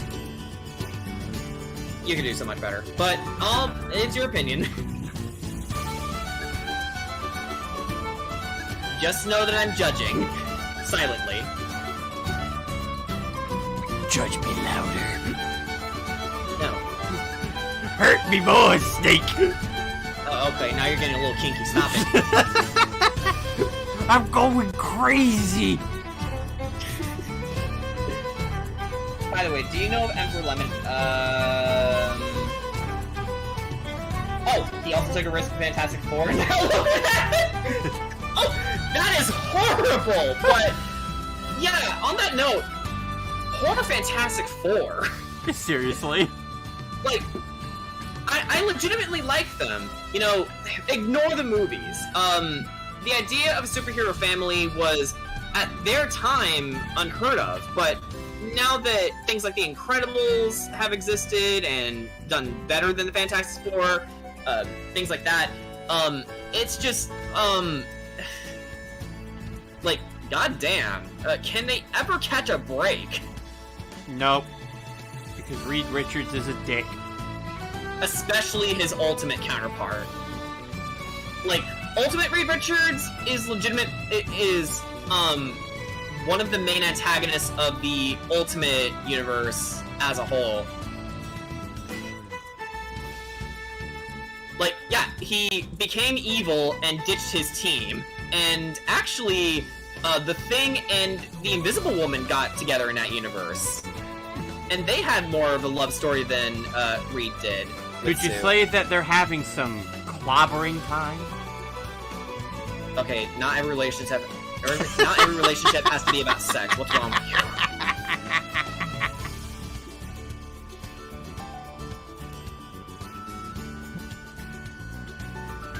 Do you think people should be agreeing with anything the Punisher says and does?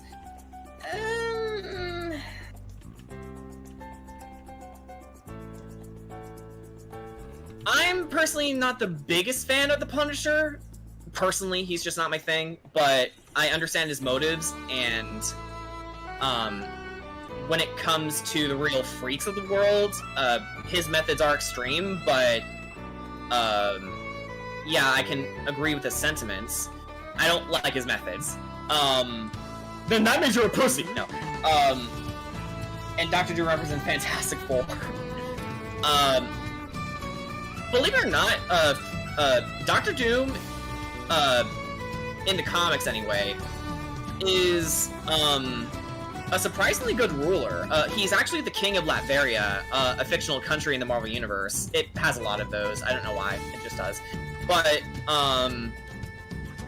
yeah, he's a great ruler. He provides for his people, but he's also an A-tier supervillain. Actually, it's funny because I was talking with Dr. Crafty like I think a couple of weeks ago about how odd that how some of the Marvel universes cross over together, but like the way that they view like certain groups within Marvel just don't make sense as they're all interconnected. Yeah, that's kind of the biggest risk with interconnected universes. Yeah, like one of the things we brought up is like, so people are perfectly okay with Spider-Man being around with superpowers, but the X-Men are the one who get it ridiculed because they were born with their powers. You know, when you put it like that, that makes no sense. I mean, let's be fair here. Spider-Man, more often than not, is labeled a menace, but that's mostly because of J. Jonah Jameson printing libel about him. Yeah, and technically speaking, Peter is a mutant. Yeah, he's not a true mutant. Like, he got his powers from a genetically altered spider. Yeah. But radiation or just genetic tampering otherwise. Yeah, but you know, the masses trust Spider-Man, but then when it comes to the X-Men, they get ridiculed for their powers being called freaks. It's like, okay, but why though? Actually, interesting note, speaking of Spider-Man, his daughter Spider-Girl, when the Sentinel tried to identify her, it was confused whether or not she's a mutant or not. Because, since I may be remembering this wrong, but either her or Peter were labeled as, I think irregular? Like, they couldn't make heads or tails whether they were mutants or not, but they just know that their bodies are altered somehow. racism. That's why. No, it doesn't even make sense to call it racism, because why are they perfectly okay with Spider-Man but not the X-Men? Okay. But you had to remember the X-Men were made in an effort to call out racism. It's just I get that. It's gone about in a half-hearted way. It's strange. Well, I get that, but then when you like connect all the Marvel universes together, it doesn't make sense anymore. Yeah, which honestly, with that in mind, X-Men is better as a standalone universe, which unfortunately, now that Disney owns Fox Entertainment, is kind of gonna be a little messed up. Yeah, like it's as Crafty said, it's almost like these were stories that weren't supposed to be in multiple different universes and are supposed to be their own standalone stories. Yeah, which honestly, I mean, some heroes work well together in terms of composition. Like, what's the Street Heroes group name again? You know, with Daredevil, Luke Cage, Iron Fist. What are they called again? Fuck, I know what you're talking about. I need to... I know they work well with Spidey, because, you know, they're all street-level heroes, like him. Yeah. So, if they're gonna connect any universes, I'd rather them connect those. Yeah, it can work, depends on the writer. But even then, Marvel has this problem where, with the main universe, 616, it has a rolling timeline. So, unlike DC, which reboots their stories once every few years, Marvel keeps going and going and going and going. So, you live in the same universe where Peter gave up his marriage to the devil to save the life of his Aunt May. Also, And it's also in the same universe where Captain America had a human head embedded in his chest. Also, Lee Found His Life says Nia is good waifu. You know what? Yes, she is. Yeah, I like Nia. I don't consider her waifu material, though. That's Pyra. Wait, is it because her town theme is playing or something? Chorgoth? Yeah. I mean, yeah, but, I like Nia. I don't like her that much. I do, but then again, you know, I like my kitties. But, you know what, I don't want to make this another Xenoblade 2 hate discussion, because I've done that plenty of times, and it's getting pretty sickening.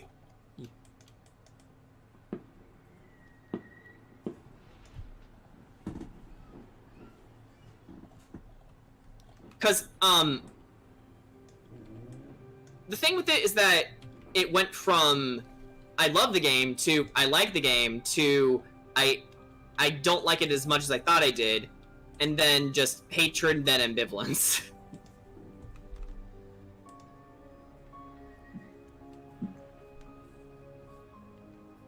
Captain America has a head in his chest. Damn, Marvel has a lot of more weird shit than I thought.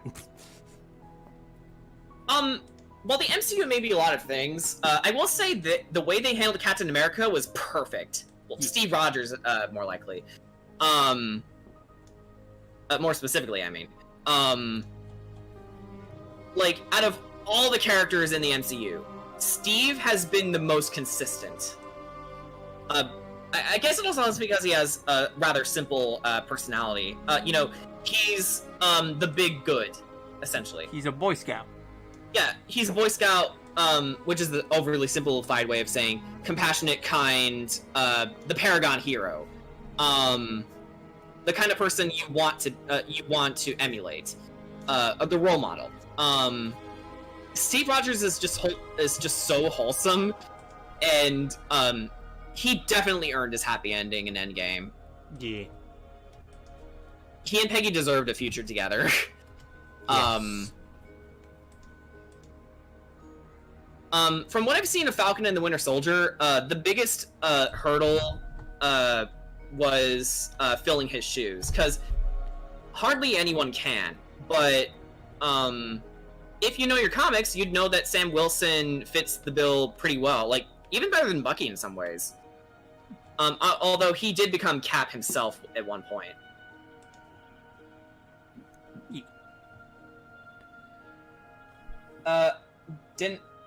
Don't I forget, didn't Spider-Man work with Loki a few times? I'm not sure. Who hasn't Spider-Man worked with at this point? What do you think about people getting mad at the creator of the superhero series, The Boys, criticizing the MCU despite them being fans? I think they're being silly. It's like, oh no, fans criticizing work that they like? Oh no, it's almost as if they want it to succeed. Here's my mission statement. If you love something, you gotta be willing to make fun of it. Yeah. I do so. Yeah, like, even... Well, I guess, even with me, even I pick apart, things about the things I love. I can't really cite any examples right now, but I can even tell you that, even Xenoblade Chronicles 1 has a few things that bug me, and there are some things that I personally think they could have done better, but you have to understand also, those moments are few and far between for me. It's my favorite game, so I'm gonna forgive it. It's also just like, it's just one of those things where it's like, I just generally get annoyed whenever I hear someone just complain about how, oh my god, you're making fun of it, you must hate it. No. Like, I hate it because I love it. Like, that's why we give other M such a hard time. Yeah. Well, not even so much, you know, we make fun of it because, you know, we hate it, but it's just that, no, I make fun of it because it's something that I can poke fun at because it's really funny. Like how easy it is to break Ori. Speaking of Ori. Yeah. I remember seeing a comic panel where Spider-Man and Loki were on a rooftop eating hot dogs and just talking, I think. That I don't remember. Then again, I'm not as big of a comic reader as, say, Keaton, a friend of ours. So she could probably shed light on that, but, I will say, I kind of like the idea of Spider-Man and Captain Marvel getting together. I did see a comic panel of them doing something similar, where they were on a date and it just didn't go well because they kept getting distracted with hero work. Peter felt bad, and then they got on the discussion where, hey, they're both foodies, so let's just get a hot dog. Yeah. I will say one that I do enjoy is the one comic where, to get back at Reed Richards for being a shit husband, Susan Storm went on a date with Spider-Man. Which I question because, believe it or not, Spidey and the Fantastic Four have had a pretty long history together. Like, they consider Peter a part of their extended family. And actually in their first comic together, they were fighting each other. Due to a misunderstanding. Yeah. Oh, the boys made fun of the female team-up scene in Avengers Endgame. Yeah, you know what? In hindsight, that scene was kind of, poorly done. Like, it was nice to have, but when you think about it, critically, it felt rather, you know, pessimistic in the sense that, oh, we better put this scene in the movie, otherwise the ladies won't put the butts in the seats. And, like, it's like, look at all our... Can you not do that, directors and producers? It's like, look at all the female representations, guys. Like, you can either just, write your story and center it around a female cast and do it well, you know, just by writing them as characters, don't make them token girls, or you just not do it at all. Yeah, because I know, like, one of the main characters in that lineup was Mantis, and it's like, who? As someone who thinks Mantis is fucking adorable, fuck you, Drax, I will admit, she's not much of a fighter, so why is she here? Yeah, like, not even just that, they don't really do much with her. Yeah, or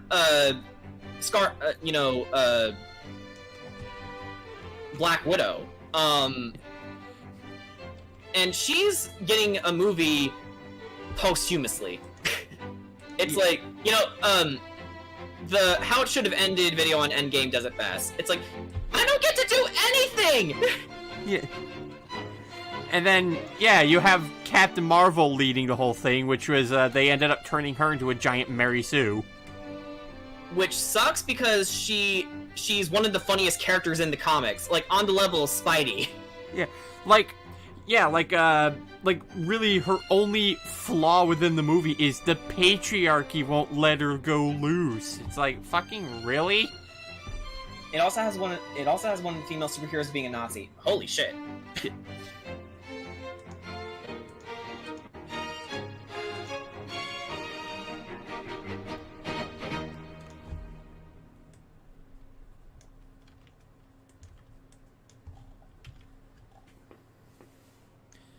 I am Iron Man. Boom. Hello, guy from Brawl Fan who only covers characters who have sidekicks.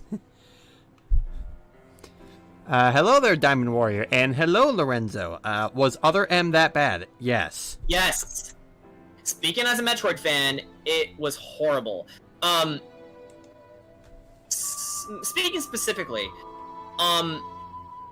it tried and failed to incorporate the storytelling elements introduced in the Metroid manga, which is a very, very good manga. It takes place during Samus's first adventure on the NES, the first Metroid.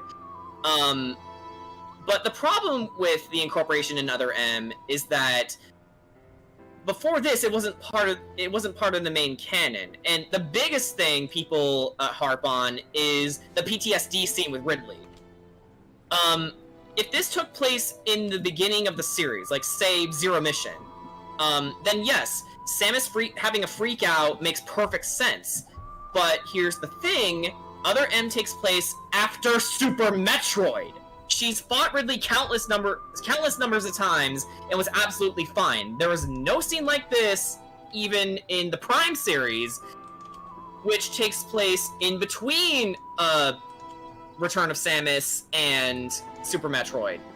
So her reaction makes no fucking sense, because the manga wasn't even incorporated in the writing at that point. It was all, environmental storytelling, which Metroid thrives off of. The fact that they introduced it too late, too little, just makes Samus look like a weakling. And honestly, Samus's characterization was just terrible in that game overall. Although the Japanese script does clarify things better, it doesn't change how sucky the story itself is, but it does shed light on different characterizations and relationships, like, namely, Adam and Samus. Do you prefer Metroid Prime? No, I love all the Metroid games. Like, the side-scrollers and the Prime series, I love them all. Just skip Other M. You have no reason to play it. Hello, honestly, Jordan Carroll. Hey, honestly, if you were to ask me what female superhero I like the most, it's Sailor Moon. Yeah. When it comes to female superheroes, I would say Wonder Woman. Which I know is a classic example, but when they get Wonder Woman right, they really get it right. It's just a shame that she's often teamed up with other heroes. Yeah, Wonder Woman was like the one movie that DC put out there where it's like, okay, you know what? This was actually good. Yeah, it's like, hey, they actually tried this time. Look, it's like, it's funny, it feels like any time... Because it's like some of their other movies, because like I know Aquaman was well received, Shazam was well received, and it's like whenever they do solo movies involving some of the other DC characters, they do fine. It's when they try to do things nowadays with Batman and Superman or try to team up these characters is when they suddenly make crap. Here's the thing, Brian. Those writers actually knew what they were doing, and the main thing with superhero movies is that, like Marvel before them, they acknowledge what they're writing is stupid, so they're gonna have fun with it. That's how a superhero movie should be and always will be. At the same time, yes, you can make it serious. Like Captain America and the Winter Soldier. A prime example on how to do mixed tones. Because the main antagonist of the movie, Bucky, the main plot is about Steve reaching out to Bucky in order to stop him. So that's the emotional heart of the movie. And that's the main thing here. Characters make the movie, not spectacle. Do you fellas play fighting games? You already know my answer to that, Lorenzo. As for mine, no. They piss me off.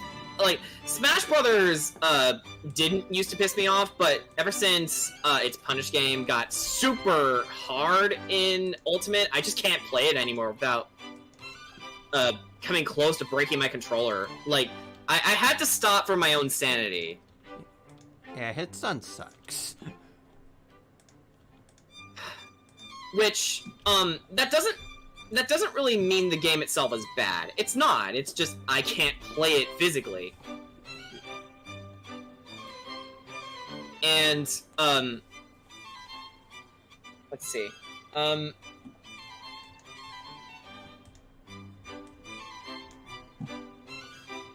Gilligan, I'm gonna have to disagree with you. I'll say it again. It would have been fine if it was introduced beforehand in a previous game. Like, I don't know how they would do it with, the GBA limitations. They were able to do a really good job with Fusion. It's just, the execution is what pissed me off. Yeah, well, There's nothing wrong with Samus having PTSD. Speaking as a writer myself, Alexandra has mental health issues. And it comes up many times, but let me finish. My problem with Samus Another M is that it wasn't told well and it wasn't incorporated well, and that's where the criticisms come in. There's nothing wrong with the premise, it's the timing. My question is, when did Other M take place again? After Super Metroid. I just said that. And how many times has she fought Ridley since then? Countless times. So, like... I'd say either 4 or 5 times. Yeah, so, like, I don't know, I feel like at that point, like, Ridley comes back and she's just like, oh, look, you're alive. Thanks, Diamond Warrior. Hello, Kooky. Oh, please, Kooky is my father. Call me Jordan. Yeah. Yeah. But yeah, it's just like, what? Oh, Diamond Warrior also followed me. Hello. Okay, you were saying? But yeah, it's like, I don't know, I feel like if you fought someone like that many, if you fought and quote-unquote killed someone that many times, they just keep coming back, like, the next time they come back, Samus probably wouldn't have PTSD, she'd just be like, how many times do I have to teach you this lesson, old man? I love the young people! Yeah, that's my thing too. Like, again, the fact that she's conquered her demons many times, it's gonna, dilute the effects. That's just how it is. Like, also, fuck that story. Also, El Armadillo Errante, hola, ¿cómo está la fiesta? It's bueno. Well, I do have my problems with the original anime. Sailor Moon in both the two animes have their amazing moments, and can feel like a character that has girls can relate to. She isn't perfect, but grows to be a leader to her team. And yeah, like, the main thing about Samus is that most of her characterization in the games has been implied. She looks out for the little guy because she was once a little guy. She's, kind of compassionate, but she's also a terrifying monster in battle. Because she was raised by the Chozo, a race of philosopher warriors. And not only was she, given their blessings, she was also chosen to be their, main legacy. So she's definitely a warrior with a poet's heart, and yeah, she does have a reputation of blowing up planets. She'll do. If more often than not, Samus will try and save the planet she's currently traveling on. Planet Ether is a good example. In Metroid Prime 2 Echoes. Not only did she manage to save the planet of Ether, everyone on the planet was thankful to her. And she didn't ask for any rewards or anything like that. She just gave them a wave and said goodbye. So we can also tell that Samus is a very humble person, despite how sad she is.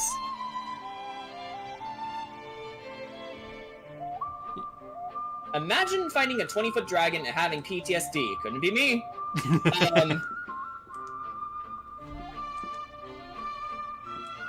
And yeah, I will say that Other M's only saving grace is its gameplay. It's not the best Metroid game by a long shot. God no, you're better off playing any other Metroid game. But it has interesting ideas, and they did carry over in Samus Returns. Have any of here played the King of Fighters games? No. I've never actually played like an actual King of Fighters games. I do know of the characters though. And I also just said that I don't play fighting games. They piss me off. Yeah. That being said, I'm getting Metroid Dread. Good. Yes. Do that. Yeah, that being said, I fucking love Dudley's story of why he entered the Street Fighter competition. Who's Dudley? Dudley is a boxer. Doesn't ring a bell. Hold on, I'll show you. He is very suave. Yeah, like, my knowledge on fighting game characters is super limited because, well, I haven't had much exposure to the genre to begin with. Yeah. I mean, there was Mortal Kombat, but, Yeah. I was also raised to never play games like that because violence. All right, so yeah, anyway. That's Dudley.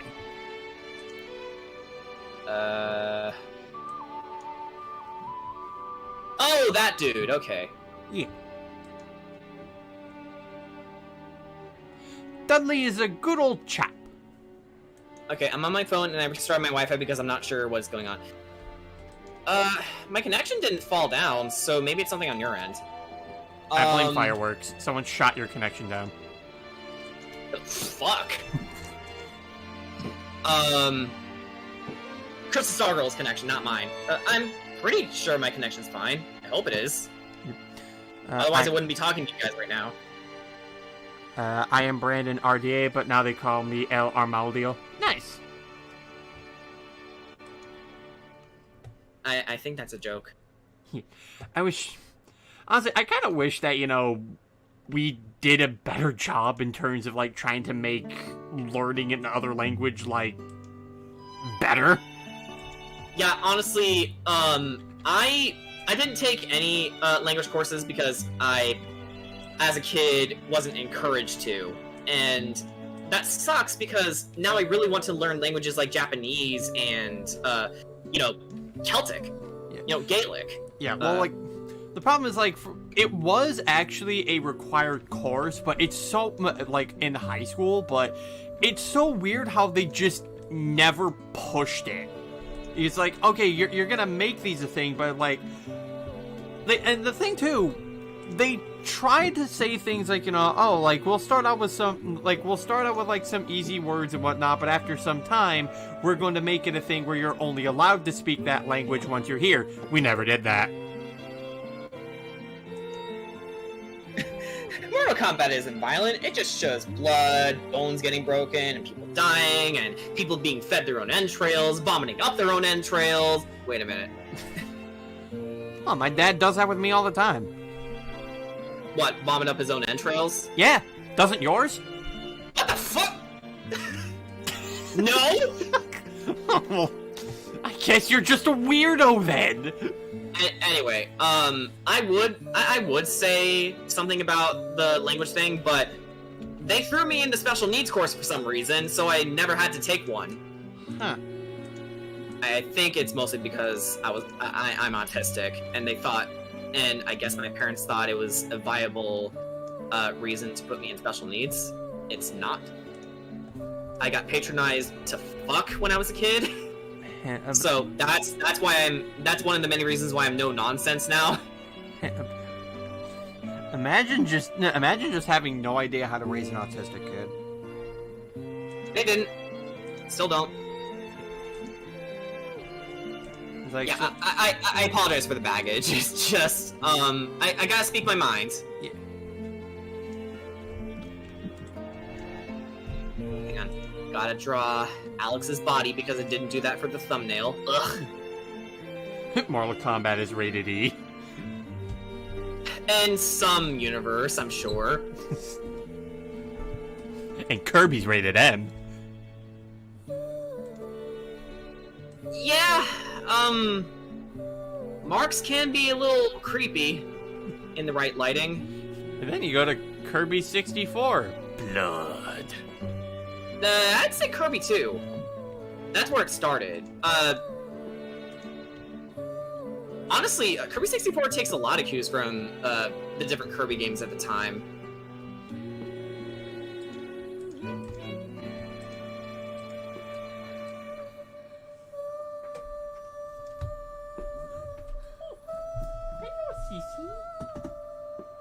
Oh, CC alert! CC cameo! How is she handling with the fireworks? Okay. Kirby is a god, and since Kazuya got in Smash, Kirby can get the Devil Gene. That makes Kirby the god and devil! My god.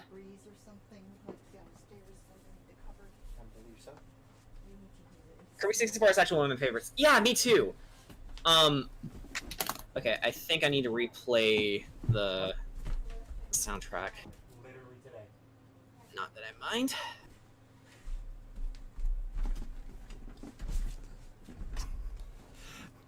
My mom asked me when was the last time I took a shower. Literally today. Okay.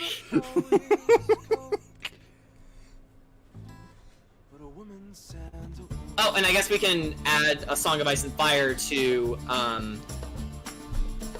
one of my inspirations. For those of you who don't know, that's the basis of Game of Thrones. Yeah. This is actually a song in one of the books. Yeah, George R. R. Martin went out of his way and made a song in his work. That is impressive. I wish I could do that consistently, but I can't yet. Because I do have bards in my world, so I need to get better at songwriting. I really want to consistently do it. Yeah. You know what, Armaldio, you don't need to worry. You don't need to worry about not speaking English much, because let's be real here, even some of us Americans don't speak English well. I mean, to be quite fair, English is an amalgam of different languages. It has too many rules, and it's kind of a mess. So, just like everything else, we steal things. Specifically, back to the song. I love this version of Hands of Gold. It's just so good. Stealing away in the darkness. Like, I just get so lost in it.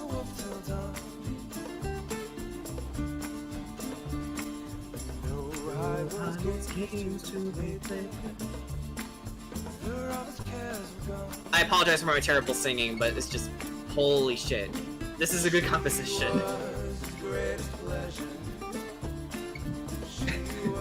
What's English? I have no idea. Is that a type of snack? Yeah, it is, but it's pretty gamey, honestly. Oh. Well, now I don't like it, and I want to. It tries to be too many things at once. Yeah, well, I can speak English. I can't speak English normally. Exactly. Yeah.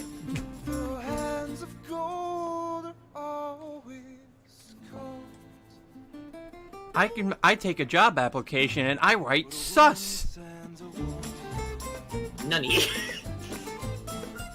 Don't actually write sus on your job applications. You will not be hired. Yeah, don't meme, please.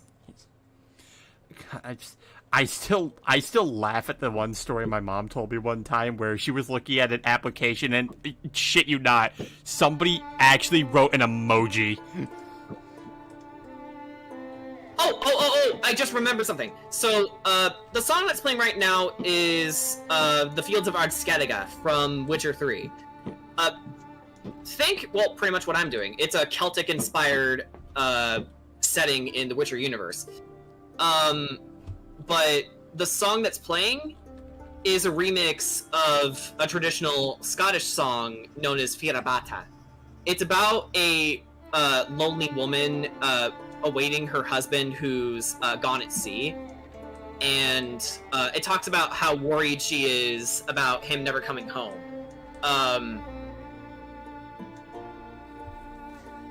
And I just find that really poetic. I'm not sure if I can play this without getting, yelled at by Twitch, but there's a cover of Fiarabata that I need you guys to look up.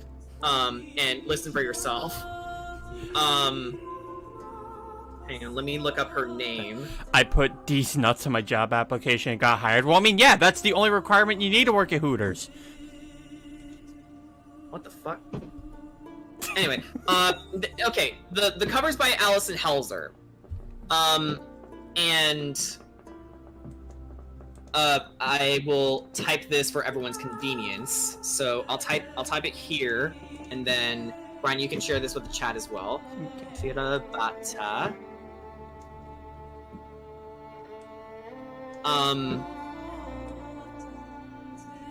And here you guys go as well. Look that up. Look up Alison Helzer's cover of it. I guarantee you, you're gonna love it.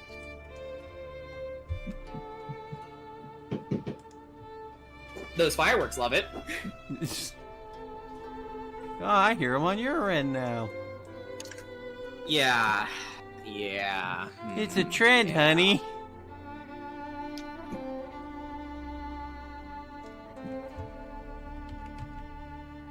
And it's one of the main reasons why I want to learn Gaelic at some point, because not only is it the language of my people, it's also a beautiful language.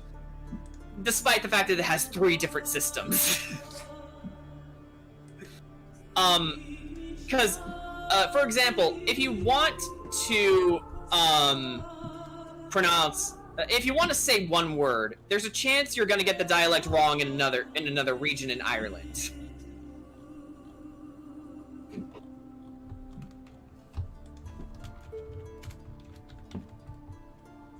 It's just one of its quirks, I guess. I put OK Boomer on my Microsoft application and got hired. That's for sure, Mark. Jordan, Moody made 1010 appear. Why are you playing on synthbots while you're streaming? Jordan, don't say the S word on Twitch! I can say whatever I want. Fuck the system. Let that be a warning to anyone who dares cross a gladiator of Chaon! Be they Decepticon or Autobot! Jordan, do you want to keep your Twitch? I don't know. Do I? I don't know. I just left for a small bit because I knew it wouldn't take too long. I'm mostly teasing you. Yeah. Then what were you doing for the other half? Being an idiot. Silently judging, because who likes 1010? I do.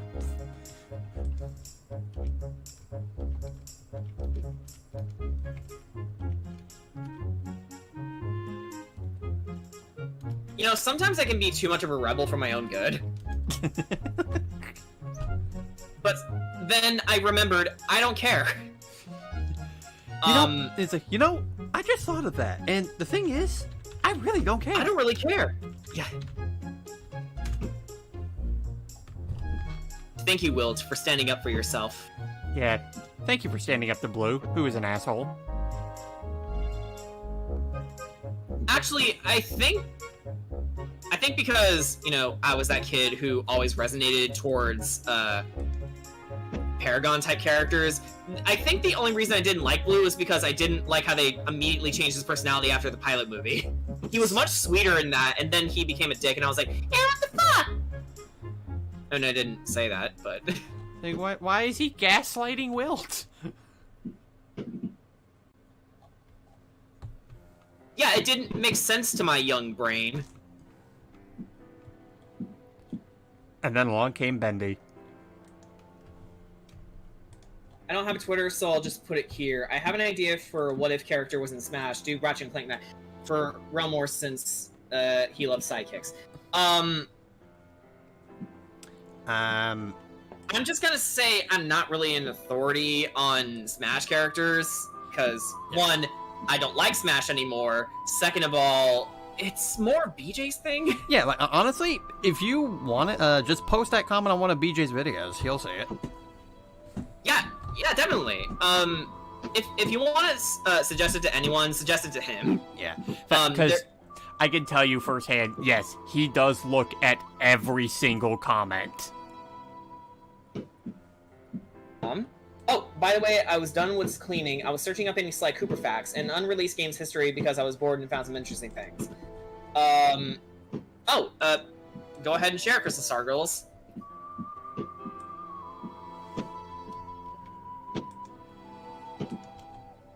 Also, the Hyrule, this old Hyrule Symphony that's playing right now, it's also another great soundtrack you guys need to look up.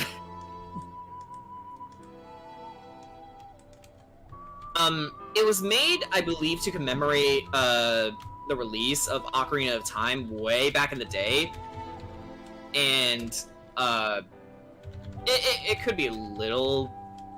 It could be a little not as that old, but I still like it. That's what I'm trying to say. Actually, I wanted to tell you guys something about Tekken 7 that's very intriguing. Yeah. What's up? If it's that all Mishimas are evil, I already know that. Or if it's about how the whole plot is a giant clusterfuck, I already know that too. And I don't want context, it's funnier that way. Unless it's about Josie, because he does like her. Guys, I'm gonna draw so much blood for this. But yes, I wasn't kidding about the gore. This is a head stump, and if you don't believe me, it's still a head stump. But yeah, I don't think I have to speak for Jordan. He can confirm whether or not I'm telling the truth, but I know he likes Josie. Josie's adorable. Yes. Sorry about her constant crying thing. If you want to be hired as a Twitch thought, say yes, daddy on stream, and you'll be hired. Fuck you. Well, he just said it. The fact that they made Akuma part of the Tekken lore despite him being a Street Fighter character. Oh yeah, Akuma is a part of Tekken lore now. Oh, and I heard Blue, so let me get her in my room a sec. We'll be able to hear you guys for a bit. Hi. Are the fireworks scary? Scary? Oh, hi. Speaking of Tekken, to make King 2 in Okay, WWE. Cool. Also, I just saw that clip of BJ and Brandon punching her Incineroar at the same time. Yeah. I'm never playing King again. I learned my lesson.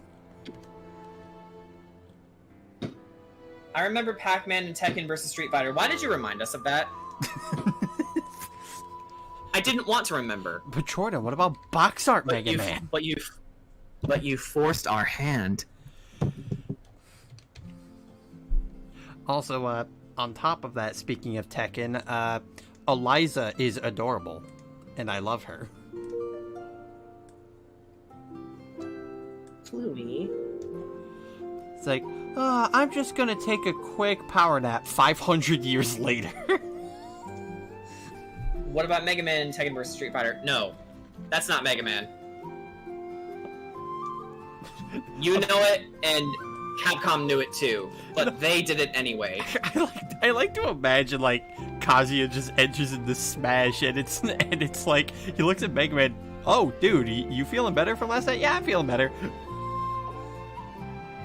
Like you went from being a 10-year-old to a middle-aged man. With a Kind of gun. creepy, to be honest. Roll did that too.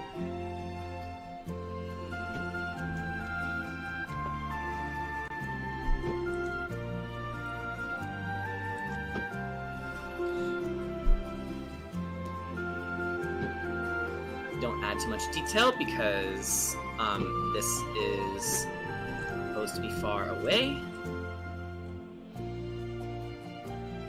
But I just want to...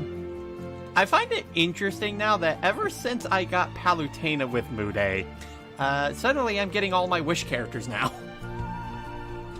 I think Mude is surrendered. I mean, honestly, ever since I got Melia, I didn't really care to keep going. I don't know. I guess I'm just using it to, I guess it's out of obligation? I don't know. It's strange. It passes the time. But I will admit that it is nice to get characters like Samus and, you know, but I already got the one I wanted, Melly. And you also have Sypha. Yeah. So after the third game, there was a slide game for the PSP because there was some concept art online that I need to look into more. And then someone on Twitter with the person on the Sly No Context page found a pitch for a Sly Cooper game for the Vita that was very different. So like before Thieves in Time was a thing? I'm surprised characters like Pac-Man, Mega Man, and Ryu didn't die in the Kazuya trailer. And for what game are you talking about, Jordan? I don't know. I kind of forgot. Could you please refer to what I like original. The Vita was gonna have a custom character created that you would play against friends to steal from their hideout. Yeah, that doesn't really sound like a Sly game to me. Like that sounds like what they did with Blinks 2. Yeah, I just rediscovered what Blinks was last night. I saw a video by Nitro Rad. Yes, I've seen his stuff too. Yeah.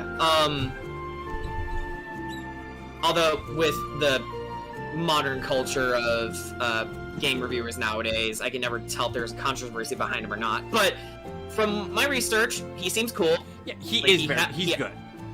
Yeah. So I like his stuff, and I just saw the video for Blinks 1, and doesn't seem bad. I watch his stuff on occasionally. I can tell you, Jordan, he is a good guy. Yeah. Again, it's just with every other news we've heard nowadays, you can never tell sometimes. Totally understandable. It's just the natural paranoia with the thing. Okay, sorry, I was a little distracted by fireworks. It's fine. We're all getting fireworks. But yeah, Diamond, back to your question about what game are you talking about, I don't know. I'm kind of trying to focus on this. Oh, they might be referring to Mude, which for those of you who don't know, yeah. For those of you who don't know what that is a Discord bot that allows you to roll for husbando or waifus, and if you find a character that you like, you can react to their image, and the bot will marry you to the character. Yeah. That being said, I'm currently fighting someone for Shantae. Oh, yeah, Nikki. Yeah. Oh, actually, now that this music's playing, I'm the master of segues, I know, but, I rediscovered the fact that Wind Waker was actually one of my art influences. It didn't really click until recently, but, that's a good example. The character Fira, doesn't she look like she belongs in Wind Waker? I was also going to bring up the time you drew Alex as a wee babby. Or as I call her, Toon Alex. Yeah, which again, ooh, this is super old, but this is an older art of her parents, Bran and Natane, and this is supposed to be Alex when she was 6.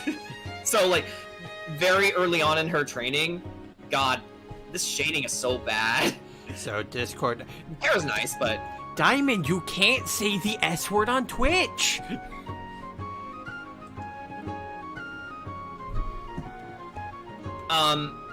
But yeah, like there's the tunic and everything. But yeah, it's like I've been listening to Wind Waker music again, and I'm like, oh my god, I actually love Wind Waker. You know, it's funny because, like, I swear Zelda games go through, like, the most awkward phases. Yeah, there's no consistent style to it, which I guess fits the theme. You know, legends are, you know, oral traditions that can be, you know, changed over time, you know, due to their nature. Like, oral traditions are by far the least, most reliable way to record information. Well, not even just so much that, but it's like, I know Wind Waker had, like, a lot of hate when it first came out, but then the HD port comes along. Oh my god, they're porting the best Zelda game! It was also, long after people got over their, hate boner for it. Yeah, but it's like, it just seems to keep happening with every Zelda game, because it happened with Wind Waker, it happened with Majora's Mask. I remember when Link died. I remember the game where Zelda died, and she was dead for the remainder of most of the game, and you were trying to get her body back. It was Spirit Tracks, by the way. Great game. I still think box art Mega Man and Street Fighter X Tekken would have been well received if he wasn't announced when Mega Man wasn't doing well, and you can also tell how spiteful Capcom was at Inafune around the time, considering... No. More like Mega Man wasn't doing anything because Capcom wouldn't give him work. Yeah. So he couldn't even be doing, well, even if he tried. Then he made Mighty Number 9, and we just went, oof. That wasn't even by Capcom, that was by Concept. Well, it was still Inafune. Yeah. Which, now that we know more about Mega Man, he wasn't the main designer, he just refined his character design. Yeah. And had too many ideas with Zero. Yeah, Zero was going to be the original protagonist. He's like, no, we'll change to something.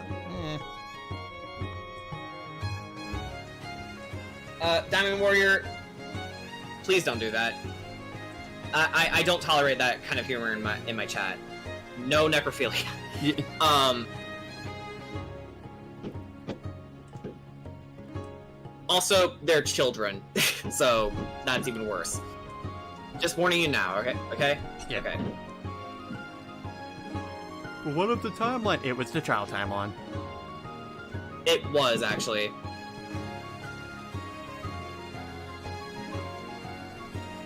Like, okay, guys, I may not be 100% serious all the time. It's mostly for entertainment value, but, just know that if I get serious, I'm gonna get serious. So, don't make me get out the serious face. How many timelines does Legend of Zelda have? Lots. Anyway. They have as many as the Marvel Universe. I never played Spirit Tracks. What console was it on? DS. Same with Phantom Hourglass. Although I think, just by virtue, Spirit Tracks is a much better game than Phantom Hourglass is. Like, Phantom Hourglass isn't bad. It's definitely got a good game in there. It's just not as good in comparison to other games. Like, limited presentation, terrible soundtrack, in things other than cutscenes. Alright, see you later, Gilligan. Yep. Take care.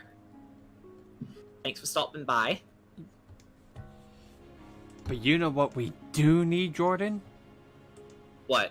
Another port of Crash of the Titans. Okay, now that joke's starting to get a little old, not gonna lie.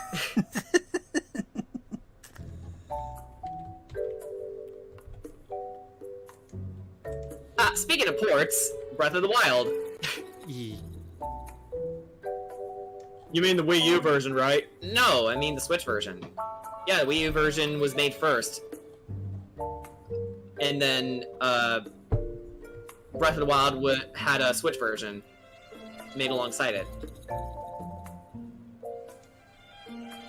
Which is odd because many people consider Breath of the Wild a launch title for the Switch, but that's not really accurate.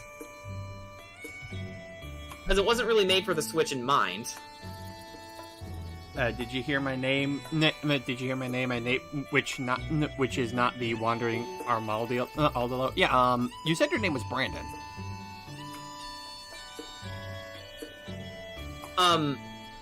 Wait. Who are you talking to, Brian or me? I'm pretty sure he's talking to me because he's in my chat. Yeah, because I'm doing my own stream right now for those watching Brian's stream. Yeah.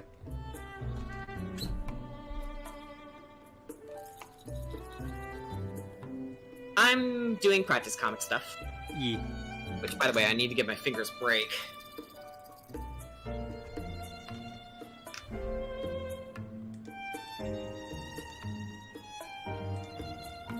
Rolling hands. Blue, hey. Hang on, I need to move her away from something. Don't lay there. Dangerous. Oh, my mask. And I heard the meow.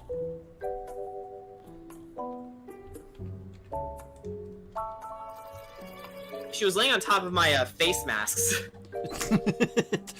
Cece says, wear your mask. Yeah, apparently Blue does too, but don't lay on the masks because they could be carrying pathogens. I am immune. Sure you are, Blue. I am your god. Do not defy me.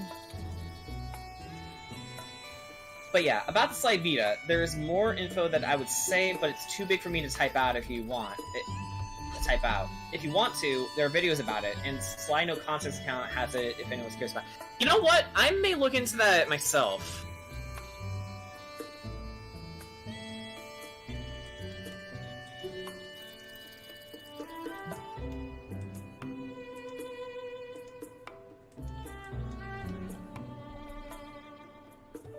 And God, I think this was during the phase where I didn't do the thing I do with arms now. Like, to give you guys a quick explanation.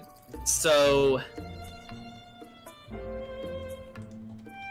there was a guide someone made on Twitter, another artist, where essentially an easy way to make an arm is by conjoining two circles, strike a line through it, and then strike it down to judge where the elbow is going to be.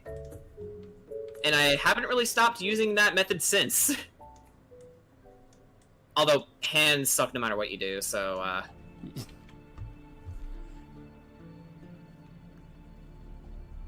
still interesting, and I would love to tell Ryan about it. Yeah, I think Ryan and Danny would get a kick out of that.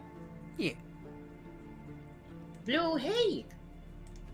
What are you doing? Wait, do you want out? Give me a second, guys. Blue's being weird.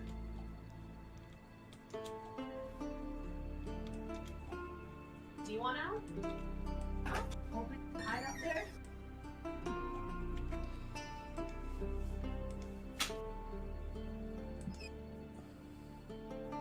Your decision? Choose Blue. No, you want to hang out with here? Okay. Okay. Don't worry, I'll keep you Kitties safe are with weird. that part. Your daily reminder. But they also rule our lives. Their word is law. Alright. What'd I miss? Just reminding people that a cat's word is law. It is. Whether you want it or not.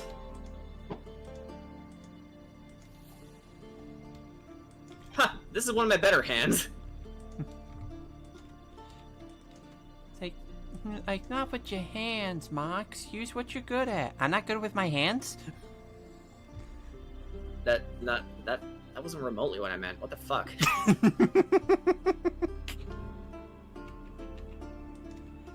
I understand you were going for a Hell of a Boss reference, but... Like, I love you, Mox, but for fuck's sake!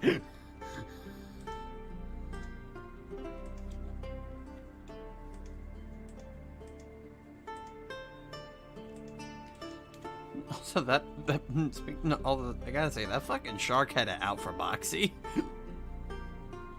Yeah.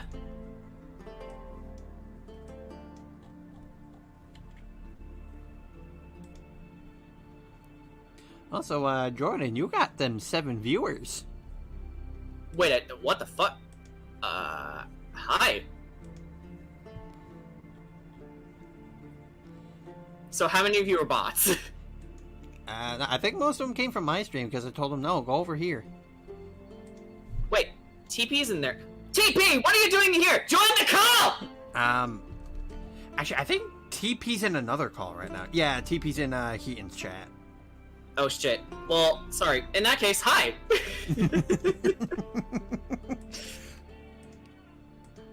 Again, guys, I'm not being serious. It's how I roll humor-wise.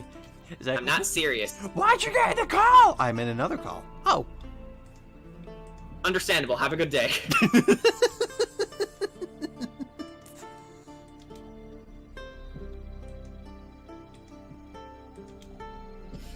Actually, if there's one thing I'm not looking forward to with people talking about Alex in terms of quote-unquote criticisms, is that,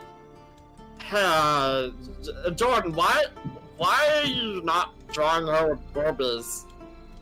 Why does she look like a man? And to that I say, because I want to draw Alex looking strong. Because Jordan is He's not a warrior. Because Jordan is not a coward, unlike you, you fucking simpleton. Not to mention, I kind of like the idea of Alexandra being a masculine woman. Because, you know, it makes sense. She was raised to be a fighter.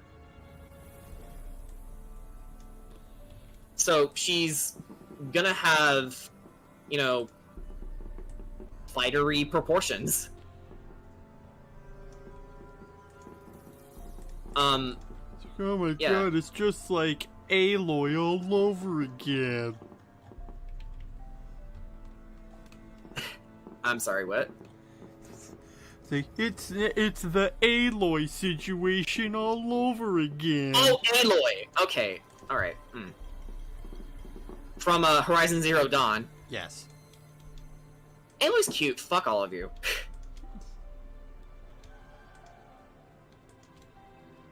Also, Nintendo, make Samus buff, you cowards. Yeah, she's canonically buff. Like, you can look at Super Metroid and Super Smash Bros. Ultimate if you want proof. Be like Horikoshi, don't be a coward. If you're gonna make a lady muscular, go all the way.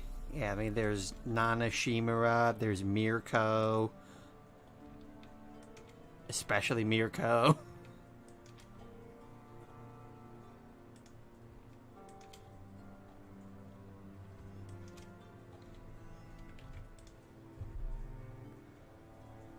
Oh, I think this is the music for Velen from Witcher 3. Amazing soundtrack. Which was co-developed along with the band Percival. Many of their songs feature in the game, which also includes their version of Lazare, which in context of the original song, I believe is a Slovakian marriage song. Yeah. So why is it a battle theme? 'Cause they're being married to death.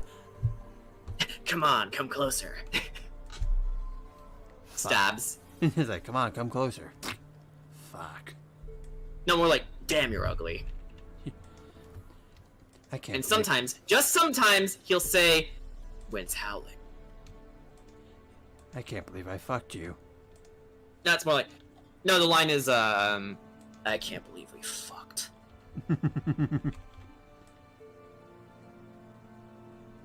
Which, yeah, Geralt is another inspiration for Alexandra. I mean, if you couldn't tell from the yellow eyes. Yeah. Only difference is he's a mutant. They're supposed to be based off of a cat's eyes, allowing him to see in the dark. Yeah. Alexandra was cursed, as I explained earlier. Yeah, how do you like that? Jordan having an impromptu lore stream. Yeah. Not that anyone cares. They're probably just here to watch me draw.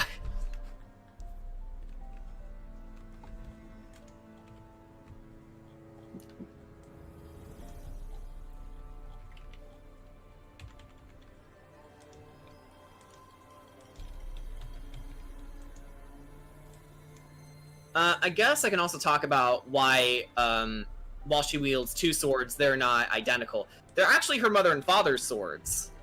They even have names. So, to illustrate this better, let me get her image out again. Let me save this. I was going to tell Brian about it on Twitter, but I don't want to bother him too much with all that he has been dealing with, so I'll have to wait till he does live stream when he gets a chance. He'll appreciate you being courteous. But, I don't know, I think Ryan would be interested at any time of day. Yeah. Okay. So, this golden gilded sword is Daydreamer. That belonged to her father. And the silvery blue sword is Daydreamer, her mom's sword. Her father was a warrior from a distant land who came to help with the 30 generation war in Eclepia. And her mom was a pirate.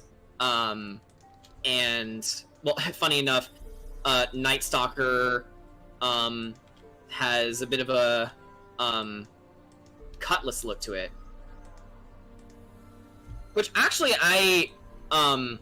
Alexandra had a very interesting journey when I was designing her. Initially she was gonna be a very, very, very angry D&D character. She was horrible, and I'm glad I changed her, because she had no depth. I didn't even know what I was doing with her at the time, or how to play D&D for that matter.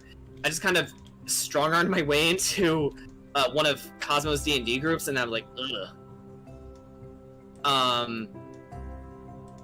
So, and then I realized her story was getting a little too big, so that was when I began to write Phantom of the Forest. That was when I also began to heavily revise Alexandra as a character.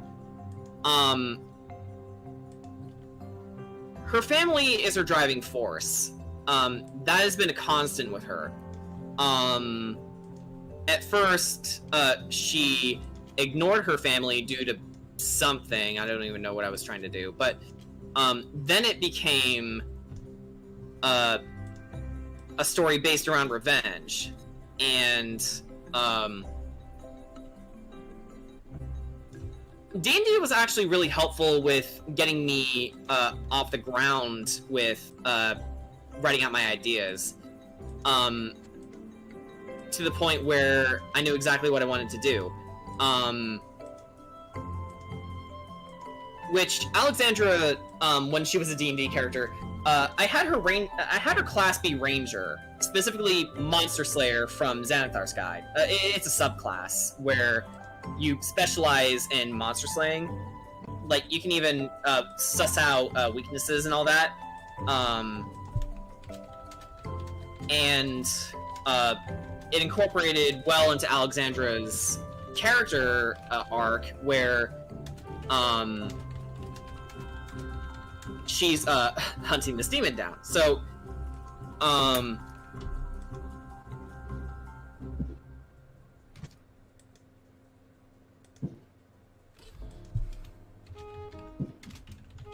yeah, essentially, yeah. It's been quite the journey developing her.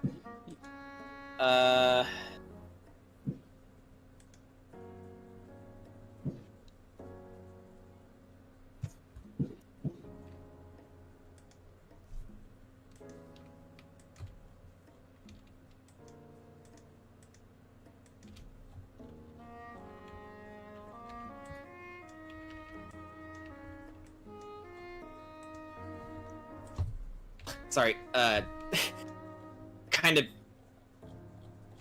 had a brain melt there. Anyway, oh, another thing about the Slide PSP version, there was a concept artwork that looks like a shadowy version of the Sly that looked cool, but no one knows if it was going to be Sly or a dark clone of him or what. I found you, faker.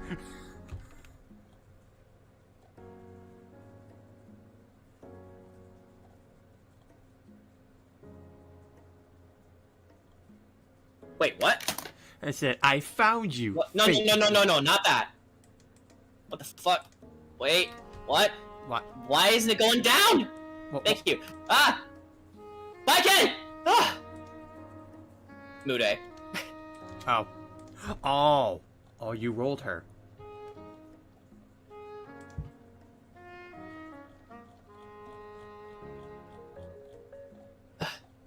That thing makes me have a panic attack.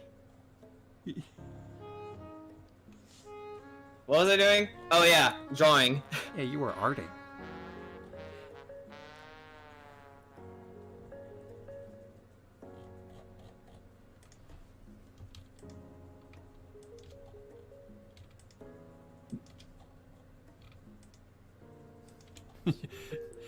Jordan getting married to Bike on stream. God damn it. I knew someone was gonna make that reference. Yeah. That's what I like about you, Bruce. You're predictable.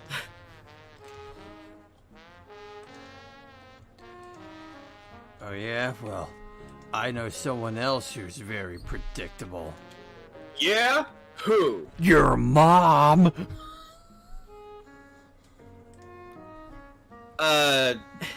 Funny thing, I was actually referencing a quote from the Arkham Knight, the character. I know, I just like to imagine Batman gets him on this, and he's like, Jason Todd's just like, I don't know. I was gonna say, I think it would have been funnier if he said, "You want to know who else is predictable? Who? You, Jason Todd."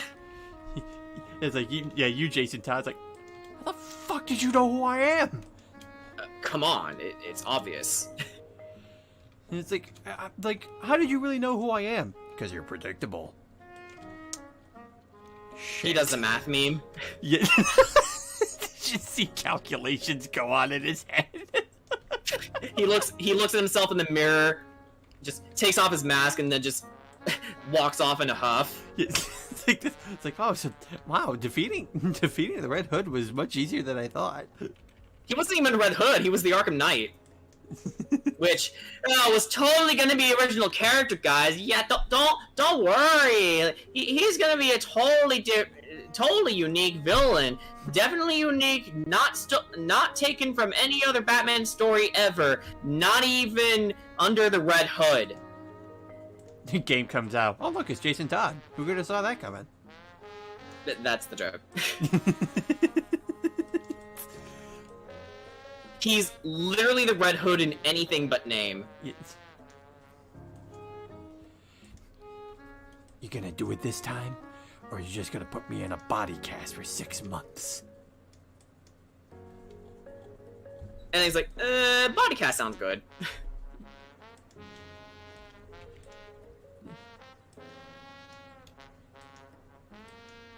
Seriously, the Arkham Knight has really just pissed me off from a storytelling standpoint.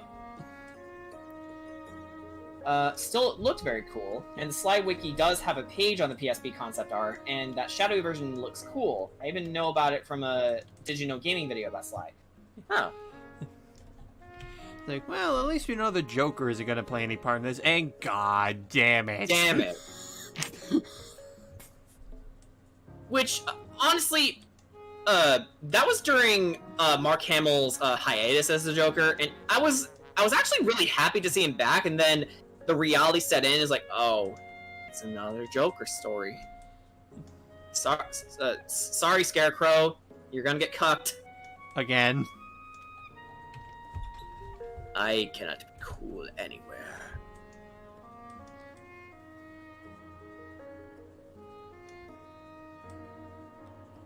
At least Bane is cool.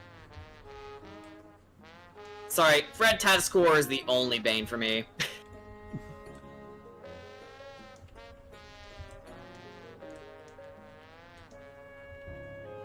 Now, do me a favor. And die!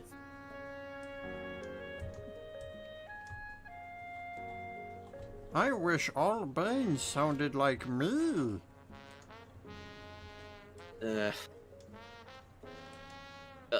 Old friendly grandpa. Hey, Batman, give your old Uncle Bane a hug. Oh dear, I seem to have snapped your back.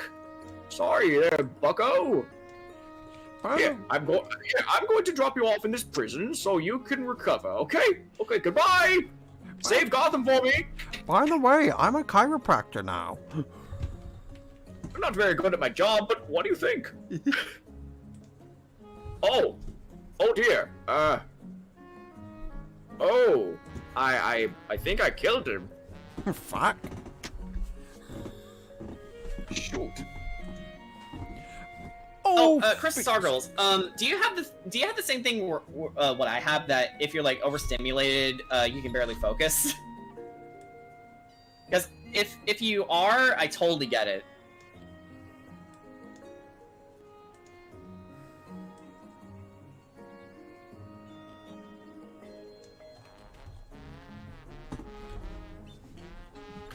You merely adopted the dark.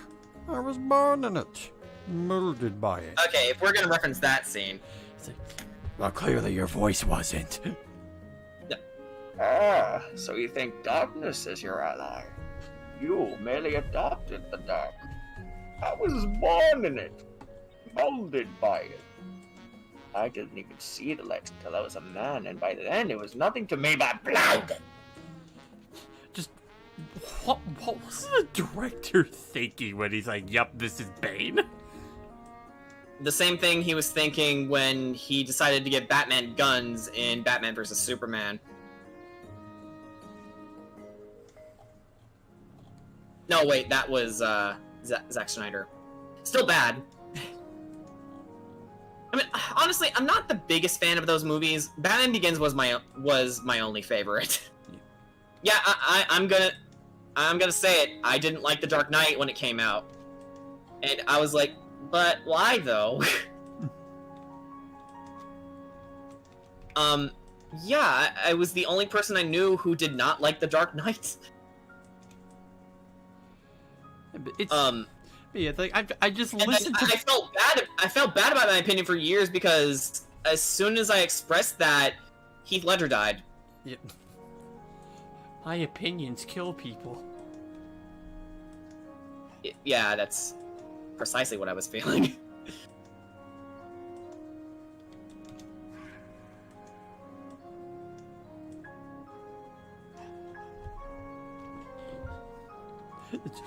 It just reminds me, is like, you know, Ratatouille, Chef Cousteau gets criticized once, dies.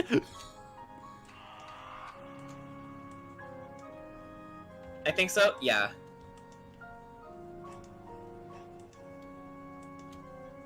Also, Ratatouille is a great film. It is. It's one of my favorites. Yeah. And it's the second, and I believe it was the second Pixar movie that Brad Bird directed. Yeah.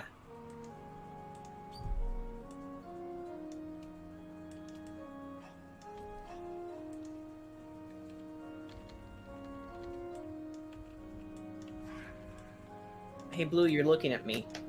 Do you want out again? Pick up your mind, cat. Yeah. Blue has kind of been a running gag for my streams because she's my little friend and she looks to me for help. Because, she's the only girl cat in our house, and, Ozzy also stresses her out, so yeah. Alright. Going out? Cool. Bye.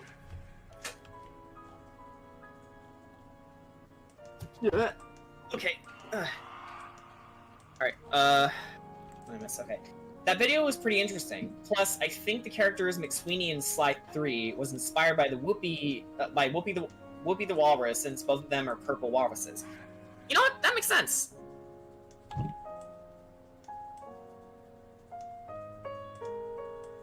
By the way, I love the Terrytown theme.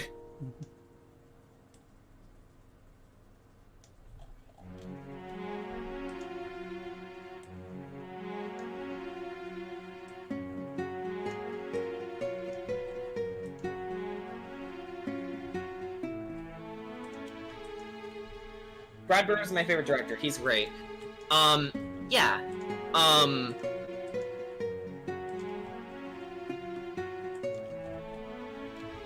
Yeah, The Incredibles was definitely my favorite, one of my favorite films growing up. Although, considering the whole thing with John Lasseter, it's like, can we necessarily trust anyone from Pixar? Legitimately.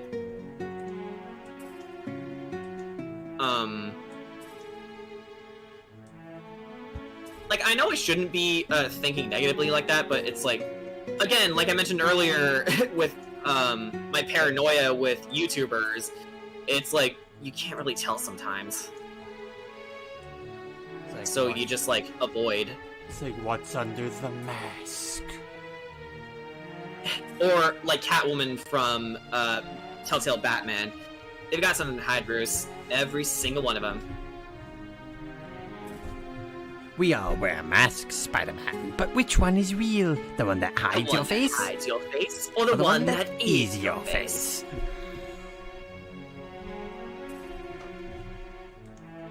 Alright.